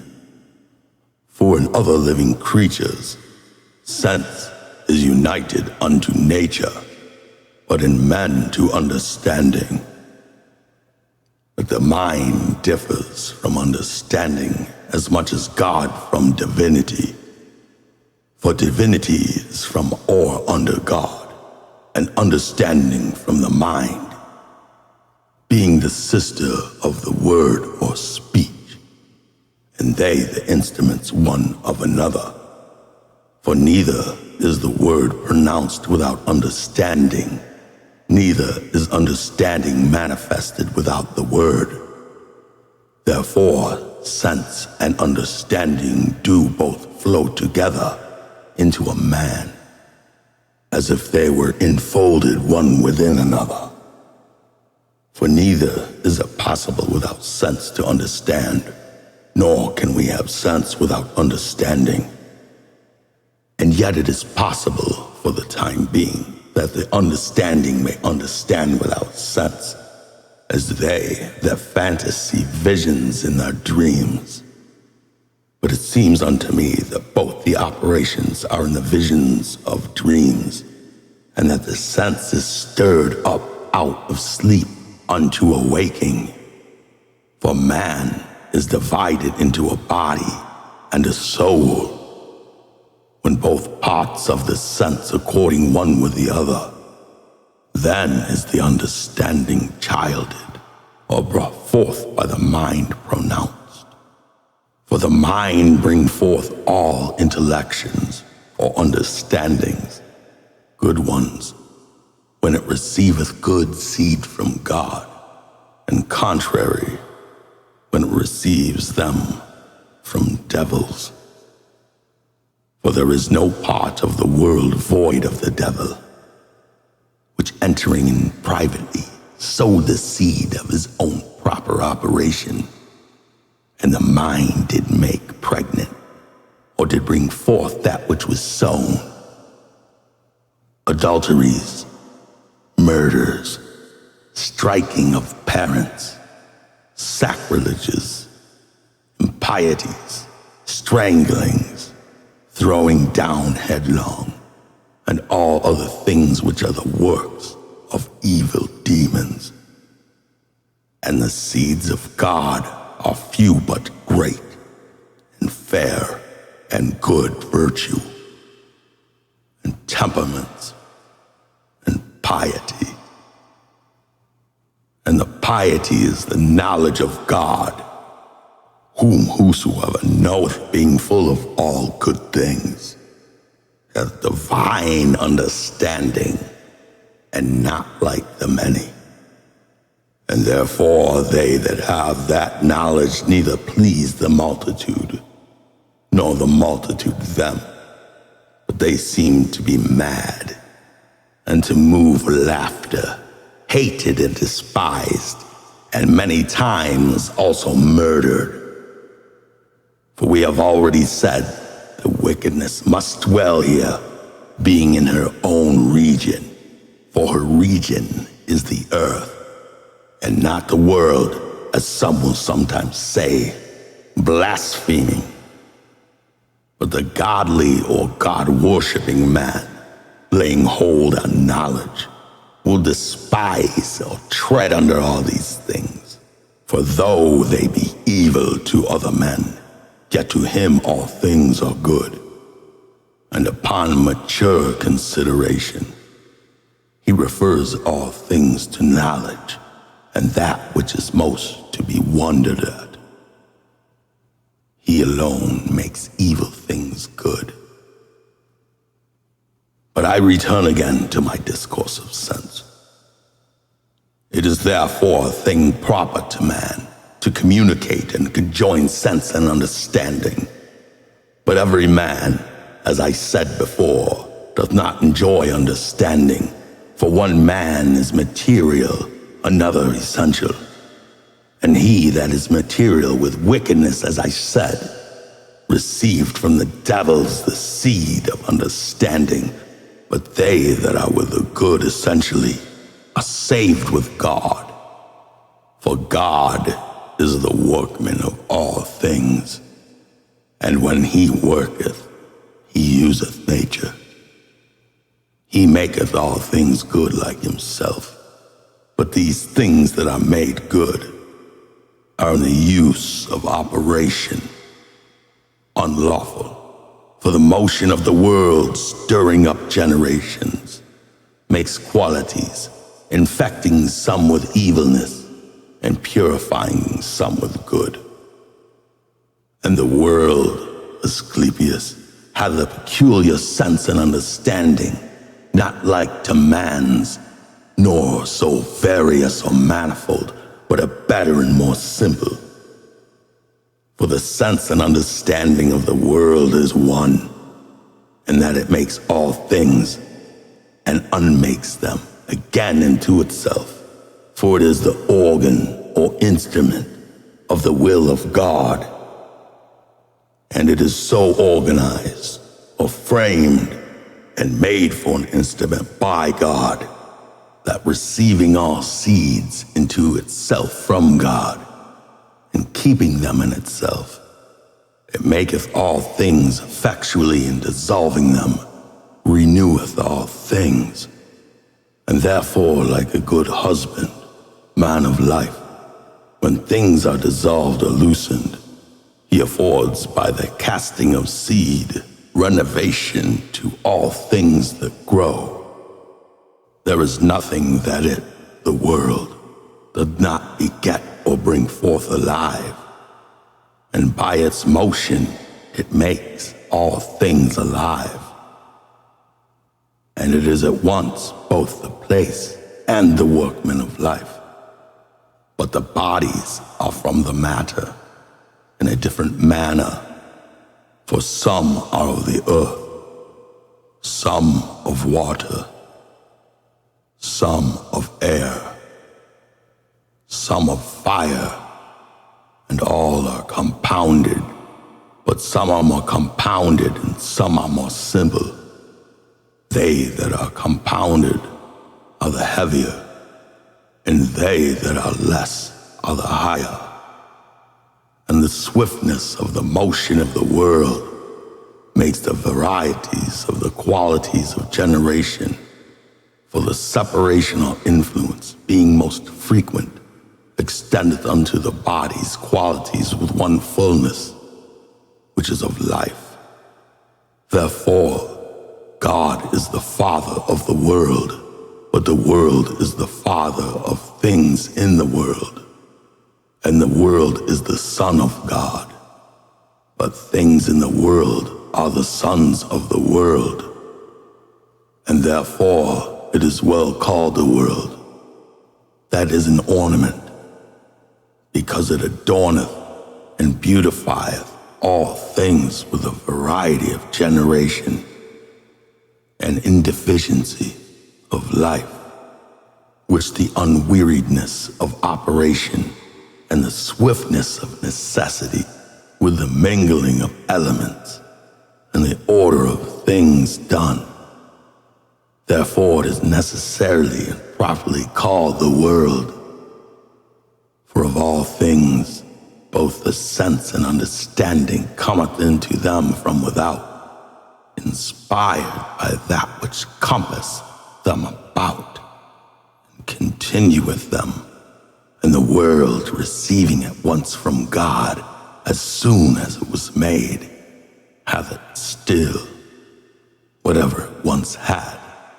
But God is not as it seems to some who blaspheme through superstition, without sense and without mind or understanding.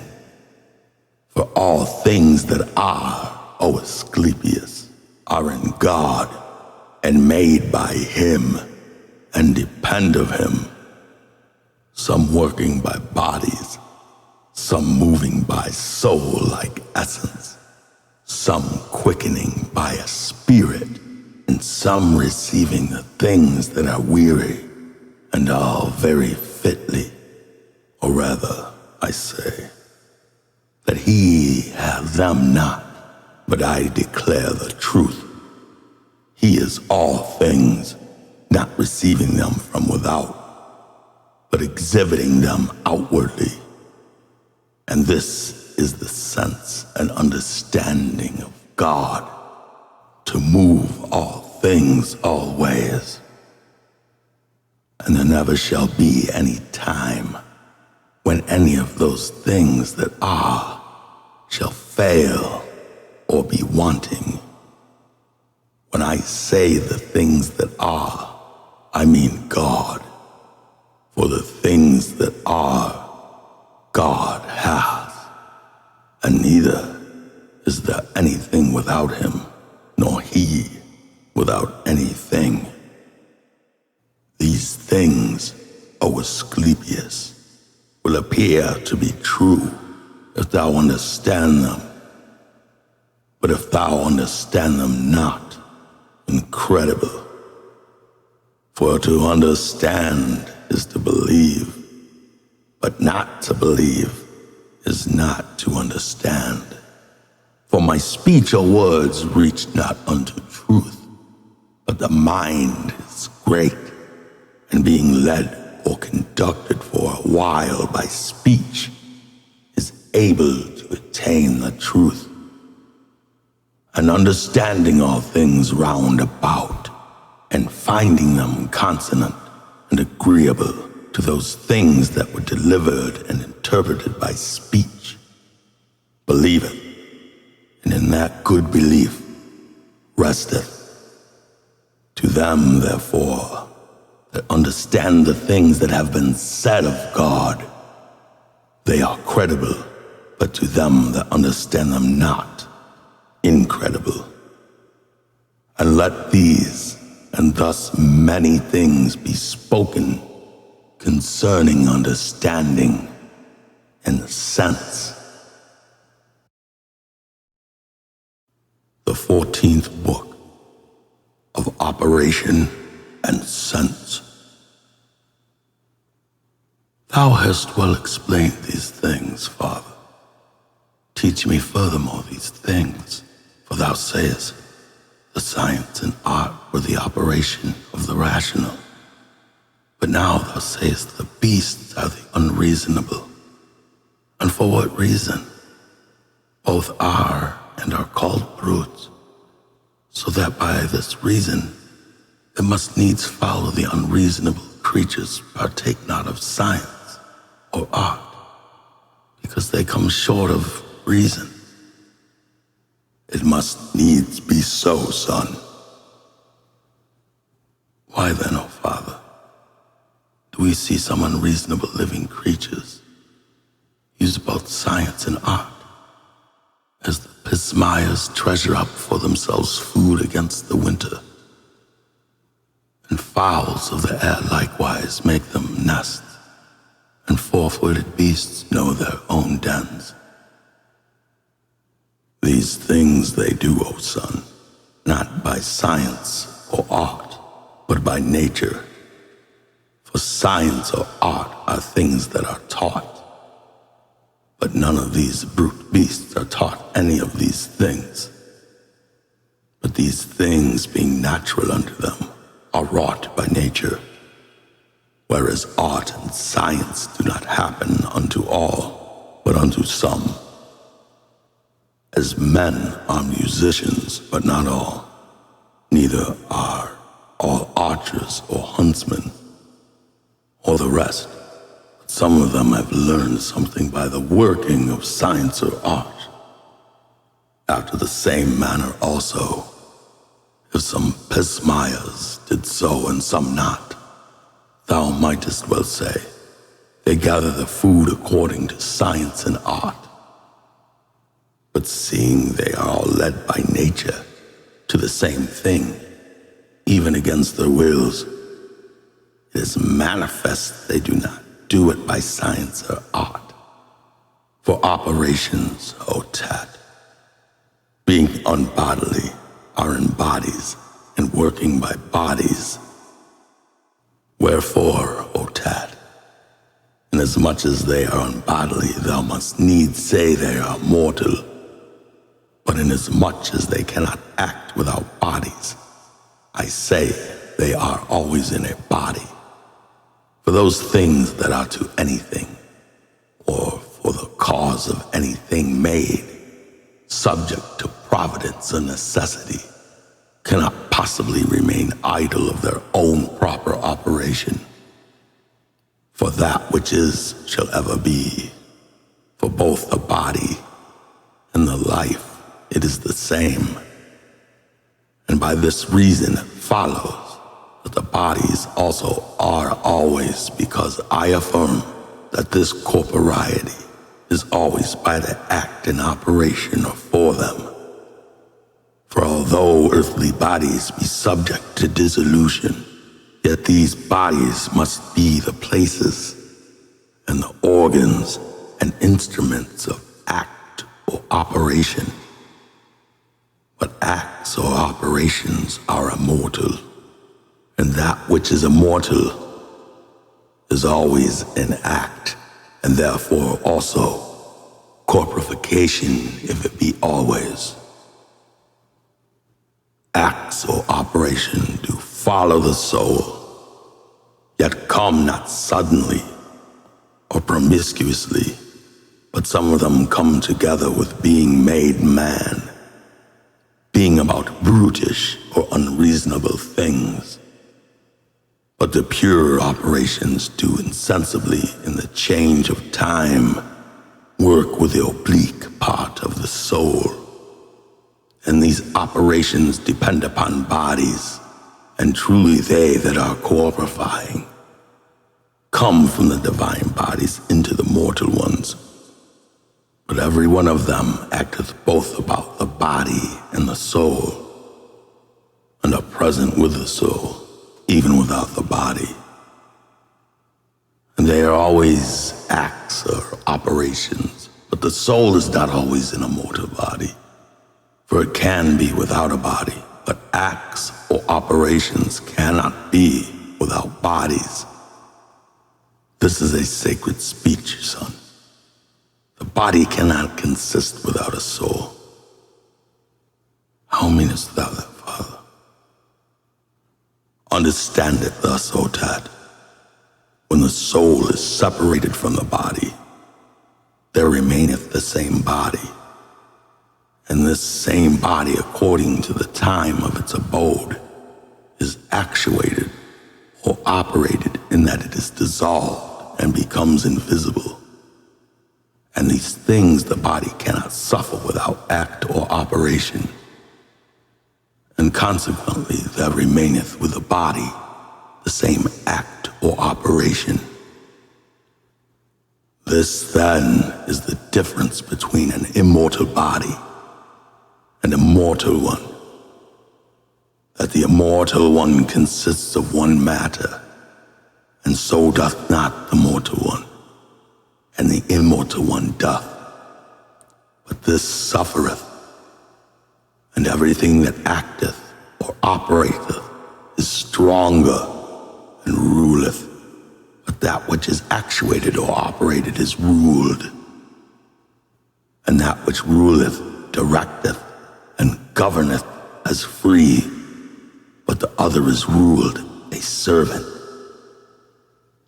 Acts or operations do not only actuate or operate living or breathing or ensouled bodies, but also breathless bodies, or without souls, wood and stone, and such like, increasing the hearing fruit, ripening, corrupting, rotting, putrefying, and breaking, or working such like these things.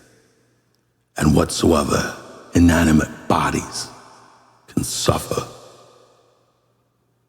act or operation, O son, is called whatsoever is, or is made or done.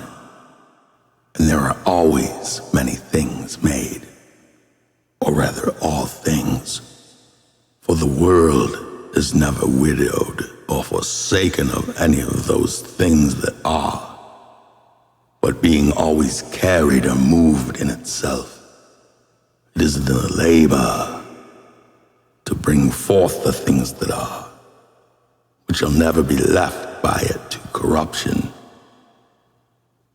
Let therefore every act or operation be understood to be always immortal, in what manner of body soever it be. But some acts or operations be of divine, some of corruptible bodies, some universal, some peculiar, and some of the generals, and some of the parts of everything. Divine acts or operations therefore there be, and such as work or operate upon their proper bodies, and these also are perfect, and being upon or in perfect bodies. Particular are they which work by any of the living creatures. Proper be they that work upon any of the things that are. By this discourse, therefore, O son, it is gathered that all things are full of acts or operations, for if necessarily they be in every body, and that there be many bodies in the world, I may very well affirm that there be many other acts or operations. For many times in one body there was one, and a second, and a third, besides these universal ones that follow. And universal operations, I call them that are indeed bodily, and are done by the senses and motions. For without these it is impossible that the body should consist. But other operations are proper to the souls of men, by arts, science, studies, and actions, the senses also follow these operations, or rather are the effects or perfections of them. Understand, therefore, O son, the difference of operations.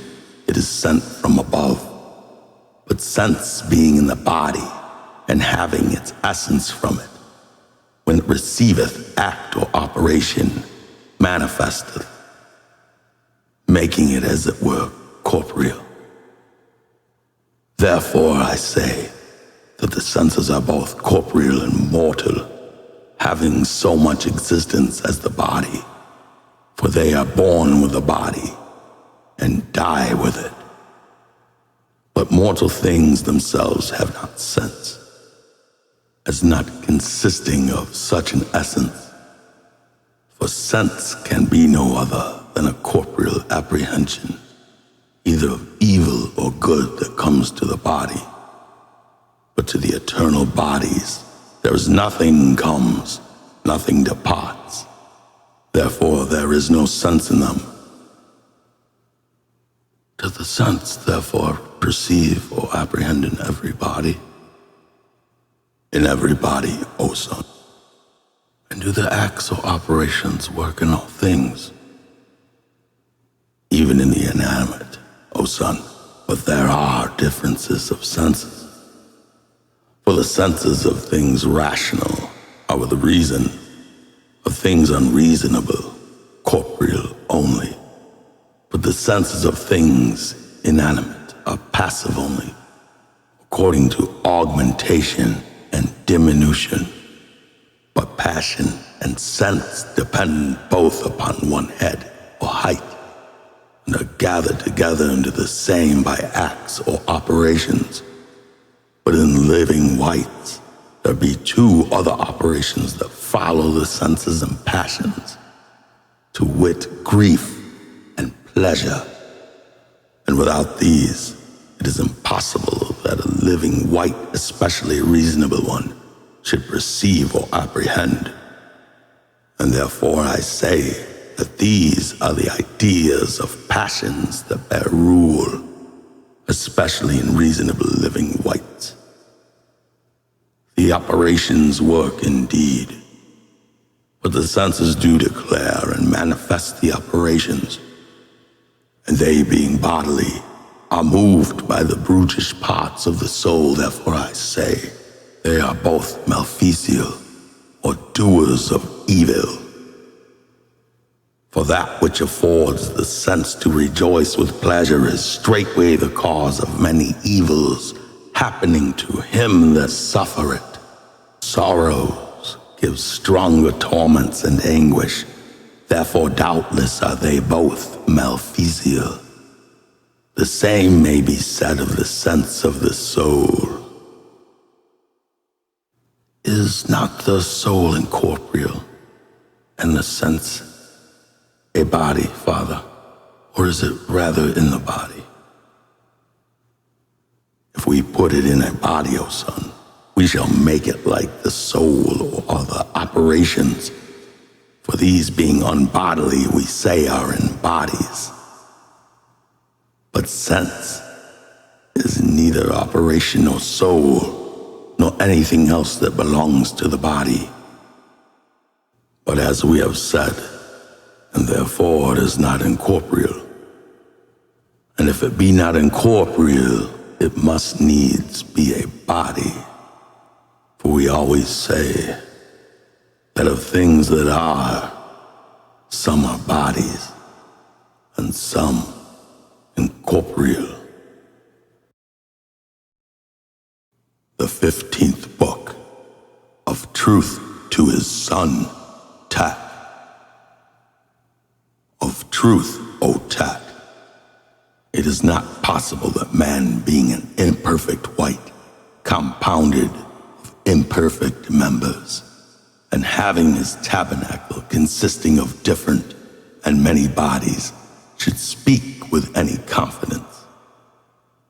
But as far as it is possible, and just say, I say, the truth is only in the eternal bodies, whose very bodies be also true.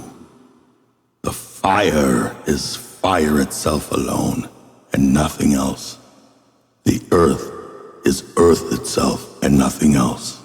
The air is air itself, and nothing else. The water, water itself, and nothing else. But our bodies consist of all these, for they have of the fire, they have of the earth, they have of the water and air, and yet there is neither fire, nor earth, nor water, nor air, nor anything true. And if at the beginning our constitution had not truth, how could men either see the truth or speak it or understand it only, except God would? All things therefore upon earth, O Tat, are not truth, but imitations of the truth, and yet not all things neither, for they are but a few that are so. But the other things are falsehood and deceit, O Tat, and opinions like the images of the fantasies or appearance.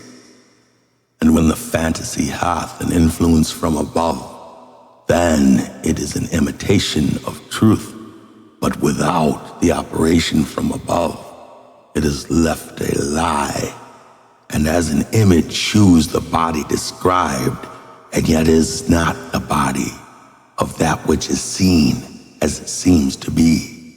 And it is seen to have eyes, but it sees nothing, and ears, but hears nothing at all. And all other things have the picture, but they are false, deceiving the eyes of the beholder, whilst they think they see the truth, and yet they are indeed but lies. As many therefore as see not falsehood see the truth. If therefore we do not understand and see every one of these things as it is, then we see and understand true things. But if we see or understand anything beside or otherwise than which is, we shall neither understand nor know the truth. Is the truth therefore upon earth, O Father? Thou canst not miss the mark, O Son. Truth indeed is nowhere at all upon earth, O Tat. For it cannot be generated or made, but concerning the truth, it may be that some men to whom God will give the good seeing power may understand it, so that unto the mind and reason there is nothing true indeed upon earth. But unto the true mind and reason all things are fantasies or appearances and opinions. Must we not therefore call it truth, to understand and speak the things that are? But there is nothing true upon earth. How then is this true, that we do not know anything true? How can that be done here? O Son, truth is the most perfect virtue, and the highest good itself, not troubled by matter, not encompassed by a body, naked, clear, unchangeable, venerable, unalterable good. But the things that are here, O Son, are visible, incapable of good, corruptible, passable, dissolvable, changeable, continually altered and made of another. The things, therefore, that are not true to themselves, how can they be true? For everything that is altered is a lie, not abiding what it is, but being changed it shews us always other and other appearances. Is not man true, O Father? As far forth as he is a man, he is not true. Son, for that which is true hath of itself alone its constitution and remains and abides according to itself such as it is. But man consists of many things, and doth not abide of himself, but is turned and changed, age after age, idea after idea, or form after form, and this while he is yet in the tabernacle. And many have not known their own children after a little while, and many children likewise have not known their own parents. Is it then possible, O Tat, that he who is changed is not to be known, should be true? No, on the contrary, he is falsehood, being in many appearances of changes. But do thou understand the true to be that which abides the same and is eternal, but man is not ever, therefore not true, but man is a certain appearance, and an appearance is the highest lie or falsehood. But these eternal bodies, Father, are they not true though they be changed? Everything that is begotten or made and changed is not true, but being made by a progenitor, they might have had true matter, but these also have in themselves something that is false in regard of the change. For nothing that remains not in itself is true. What shall one say then, Father? That only the Son, which besides the nature of things is not changed, but abides in itself, is truth?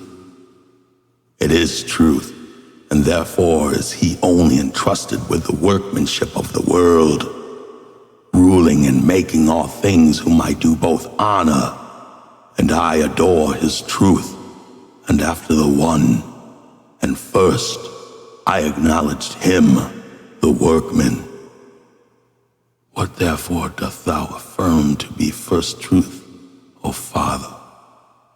The one and only, O Tat.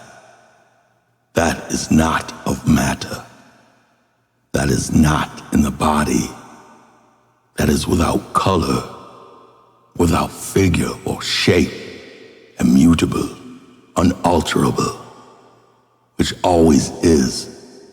But falsehood, O Son, is corrupted, and corruption hath laid hold upon all things on earth, and the providence of the true encompasseth, and will encompass them. For without corruption there can no generation consist, for corruption followeth every generation, that it may again be generated. For those things that are generated must of necessity be generated of those things that are corrupted, and the things generated must needs be corrupted, that the generation of things being may not stand still or cease. Acknowledge therefore the first workman by the generation of things. Consequently, the things that are generated of corruption are false, as being sometimes one thing, sometimes another. For it is impossible they should be made the same things again, and that which is not the same, how is it true? Therefore, O Son, we must call these things fantasies or appearances. And if we will give a man his right name, we must call him the appearance of manhood, and a child, the fantasy or appearance of a child, an old man, the appearance of an old man, a young man, the appearance of a young man, and a man of ripe age, the appearance of a man of ripe age. For neither is a man, nor a child, nor a young man, nor an old man, but the things that pre-exist and that are being changed are false. These things understand thus, O Son, as these false operations, having their dependence from above, even of the truth itself. Which being so, I do affirm that falsehood is the work of truth. The 16th book, that none of the things that are can perish. We must now speak of the soul and body, O Son. After what manner the soul is immortal, and what operation that is, which constitutes the body and dissolves it. But in none of these is death, for it is a conception of a name, which is either an empty word, or else it is wrongly called death, by the taking away of the first letter, instead of immortal, Thanatos, or Ethanatos.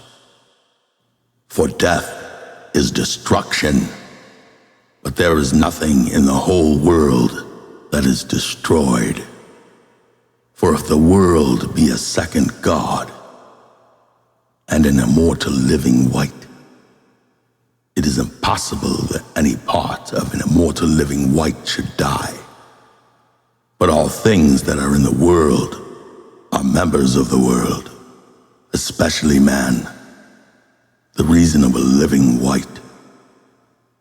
For the first of all is God, the eternal and unmade, and the workman of all things.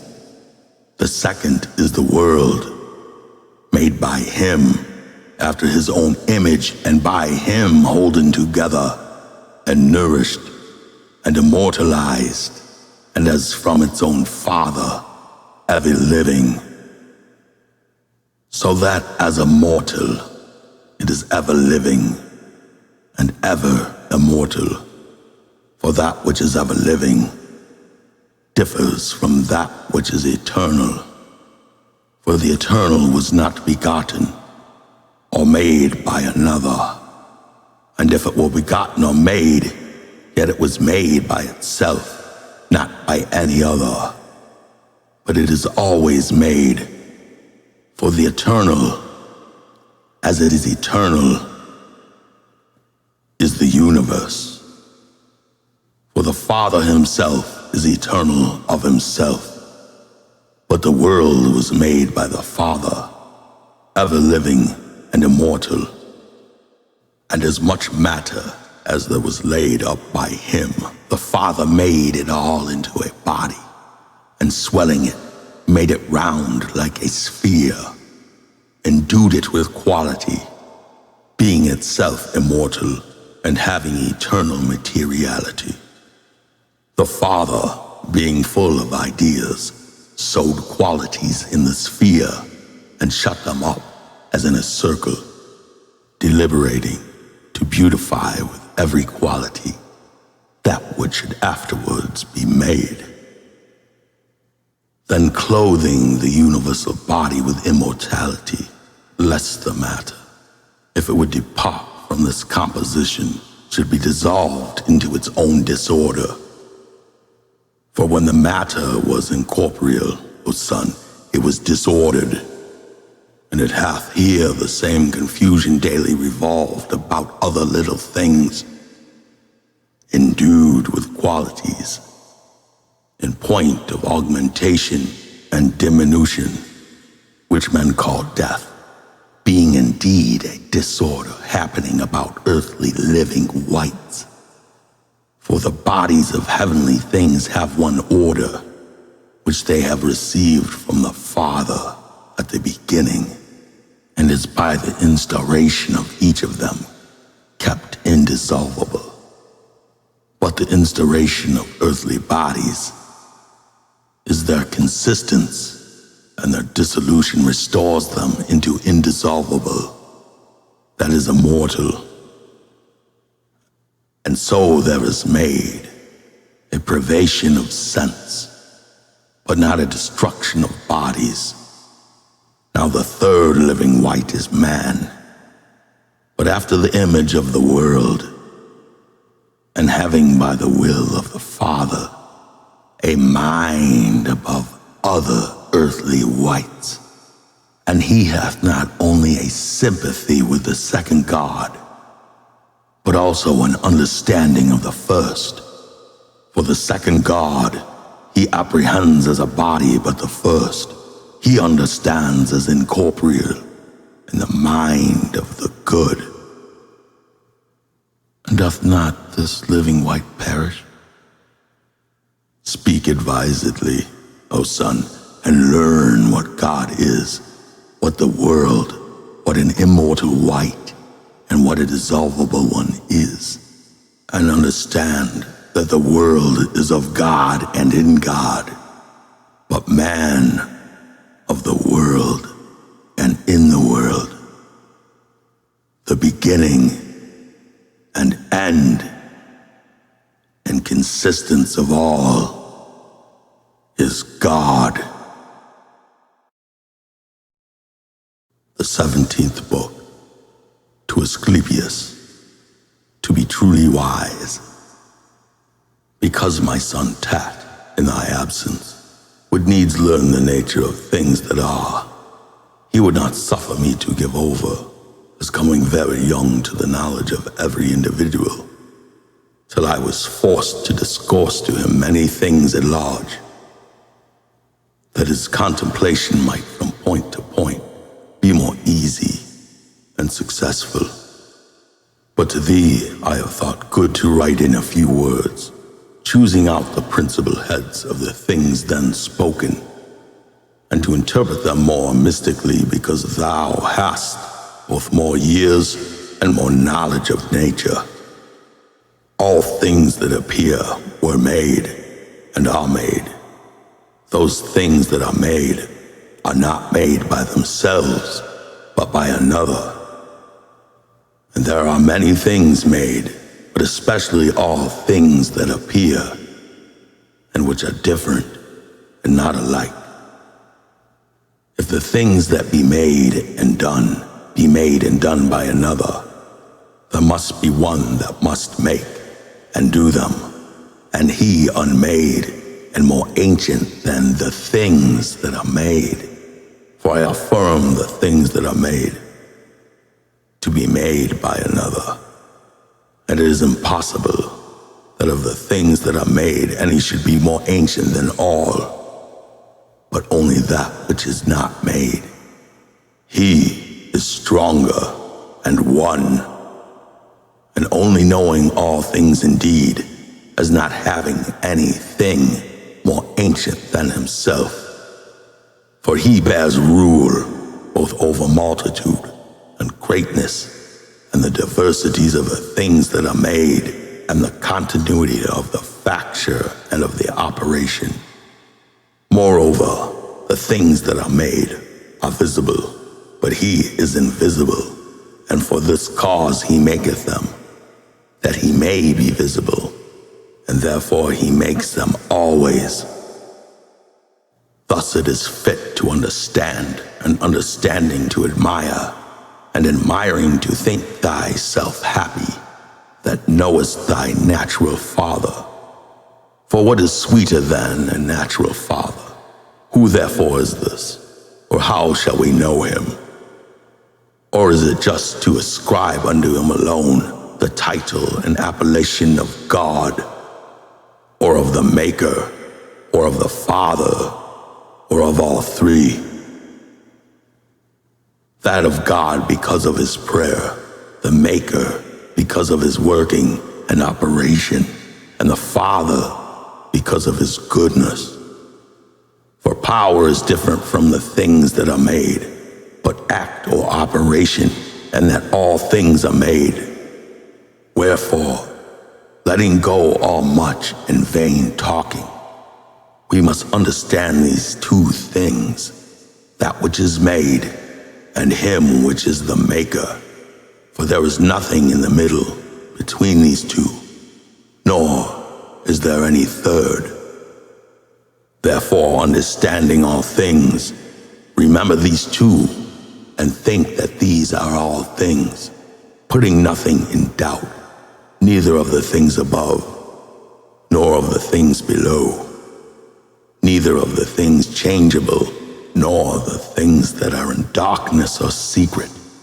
For all things are but two things, that which maketh and that which is made, and the one of them cannot depart or be divided from the other.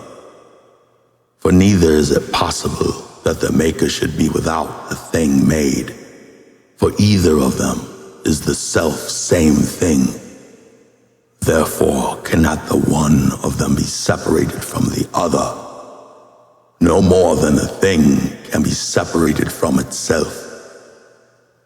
For if he that maketh be nothing else, but that which makes alone, simple, uncompounded, it is of necessity that he makes the same thing to himself. To whom is this generation of him that maketh, to be also all that is made? For that which is generated or made must necessarily be generated or made by another, but without the maker, that which is made neither is made nor is. For the one of them without the other has lost his proper nature by the privation of the other. So if these two be confessed, that which maketh and that which is made, then they are one in union, this going before and that following. And that which goeth before is God the Maker, and that which follows is that which is made, be it what it will. And let no man be afraid because of the variety of things that are made or done, lest he should cast an aspiration of baseness or infamy upon God.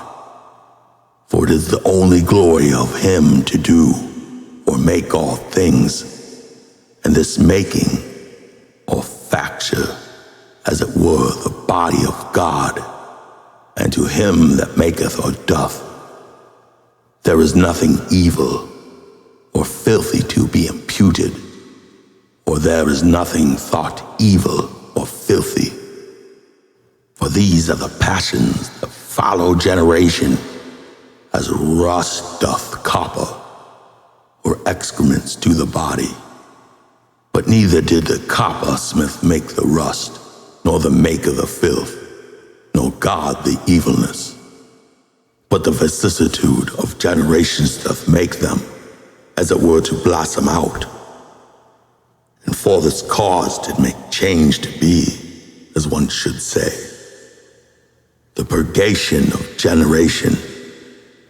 Moreover, it is lawful for the same painter to make both heaven and the gods, and the earth, and the sea, and men, and brute beasts, and inanimate things, and trees.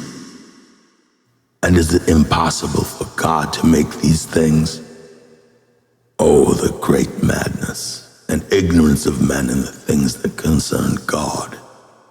For men that think so suffer that which is most ridiculous of all. For professing to bless and praise God, yet in not ascribing to him the making or doing of all things, they know him not. And besides their not knowing him, they are extremely impious against him, attributing unto him passions as pride, or oversight, or weakness, or ignorance, or envy. For if he do not make or do all things, he is either proud, or not able, or ignorant, or envious, which is impious to affirm. For God hath only one passion, namely good, and he that is good is neither proud, nor impotent, nor the rest, but God is good himself. For good is all power, to do or make all things, and everything that is made by God. That is by the good, and that can make or do all things. See then how he maketh all things, and how the things are done, that are done, and if thou wilt learn, thou mayest see an image thereof, very beautiful and light. Look upon the husbandman, how he casteth seeds into the earth. Here wheat, there barley, and elsewhere some other seeds. Look upon the same man, planting a vine, or an apple tree, or a fig tree, or some other tree. So doth God in heaven sow immortality, in the earth change in the whole life and motion. And these things are not many, but few, and easily numbered, for there are all but four, God and generation, in which are all things.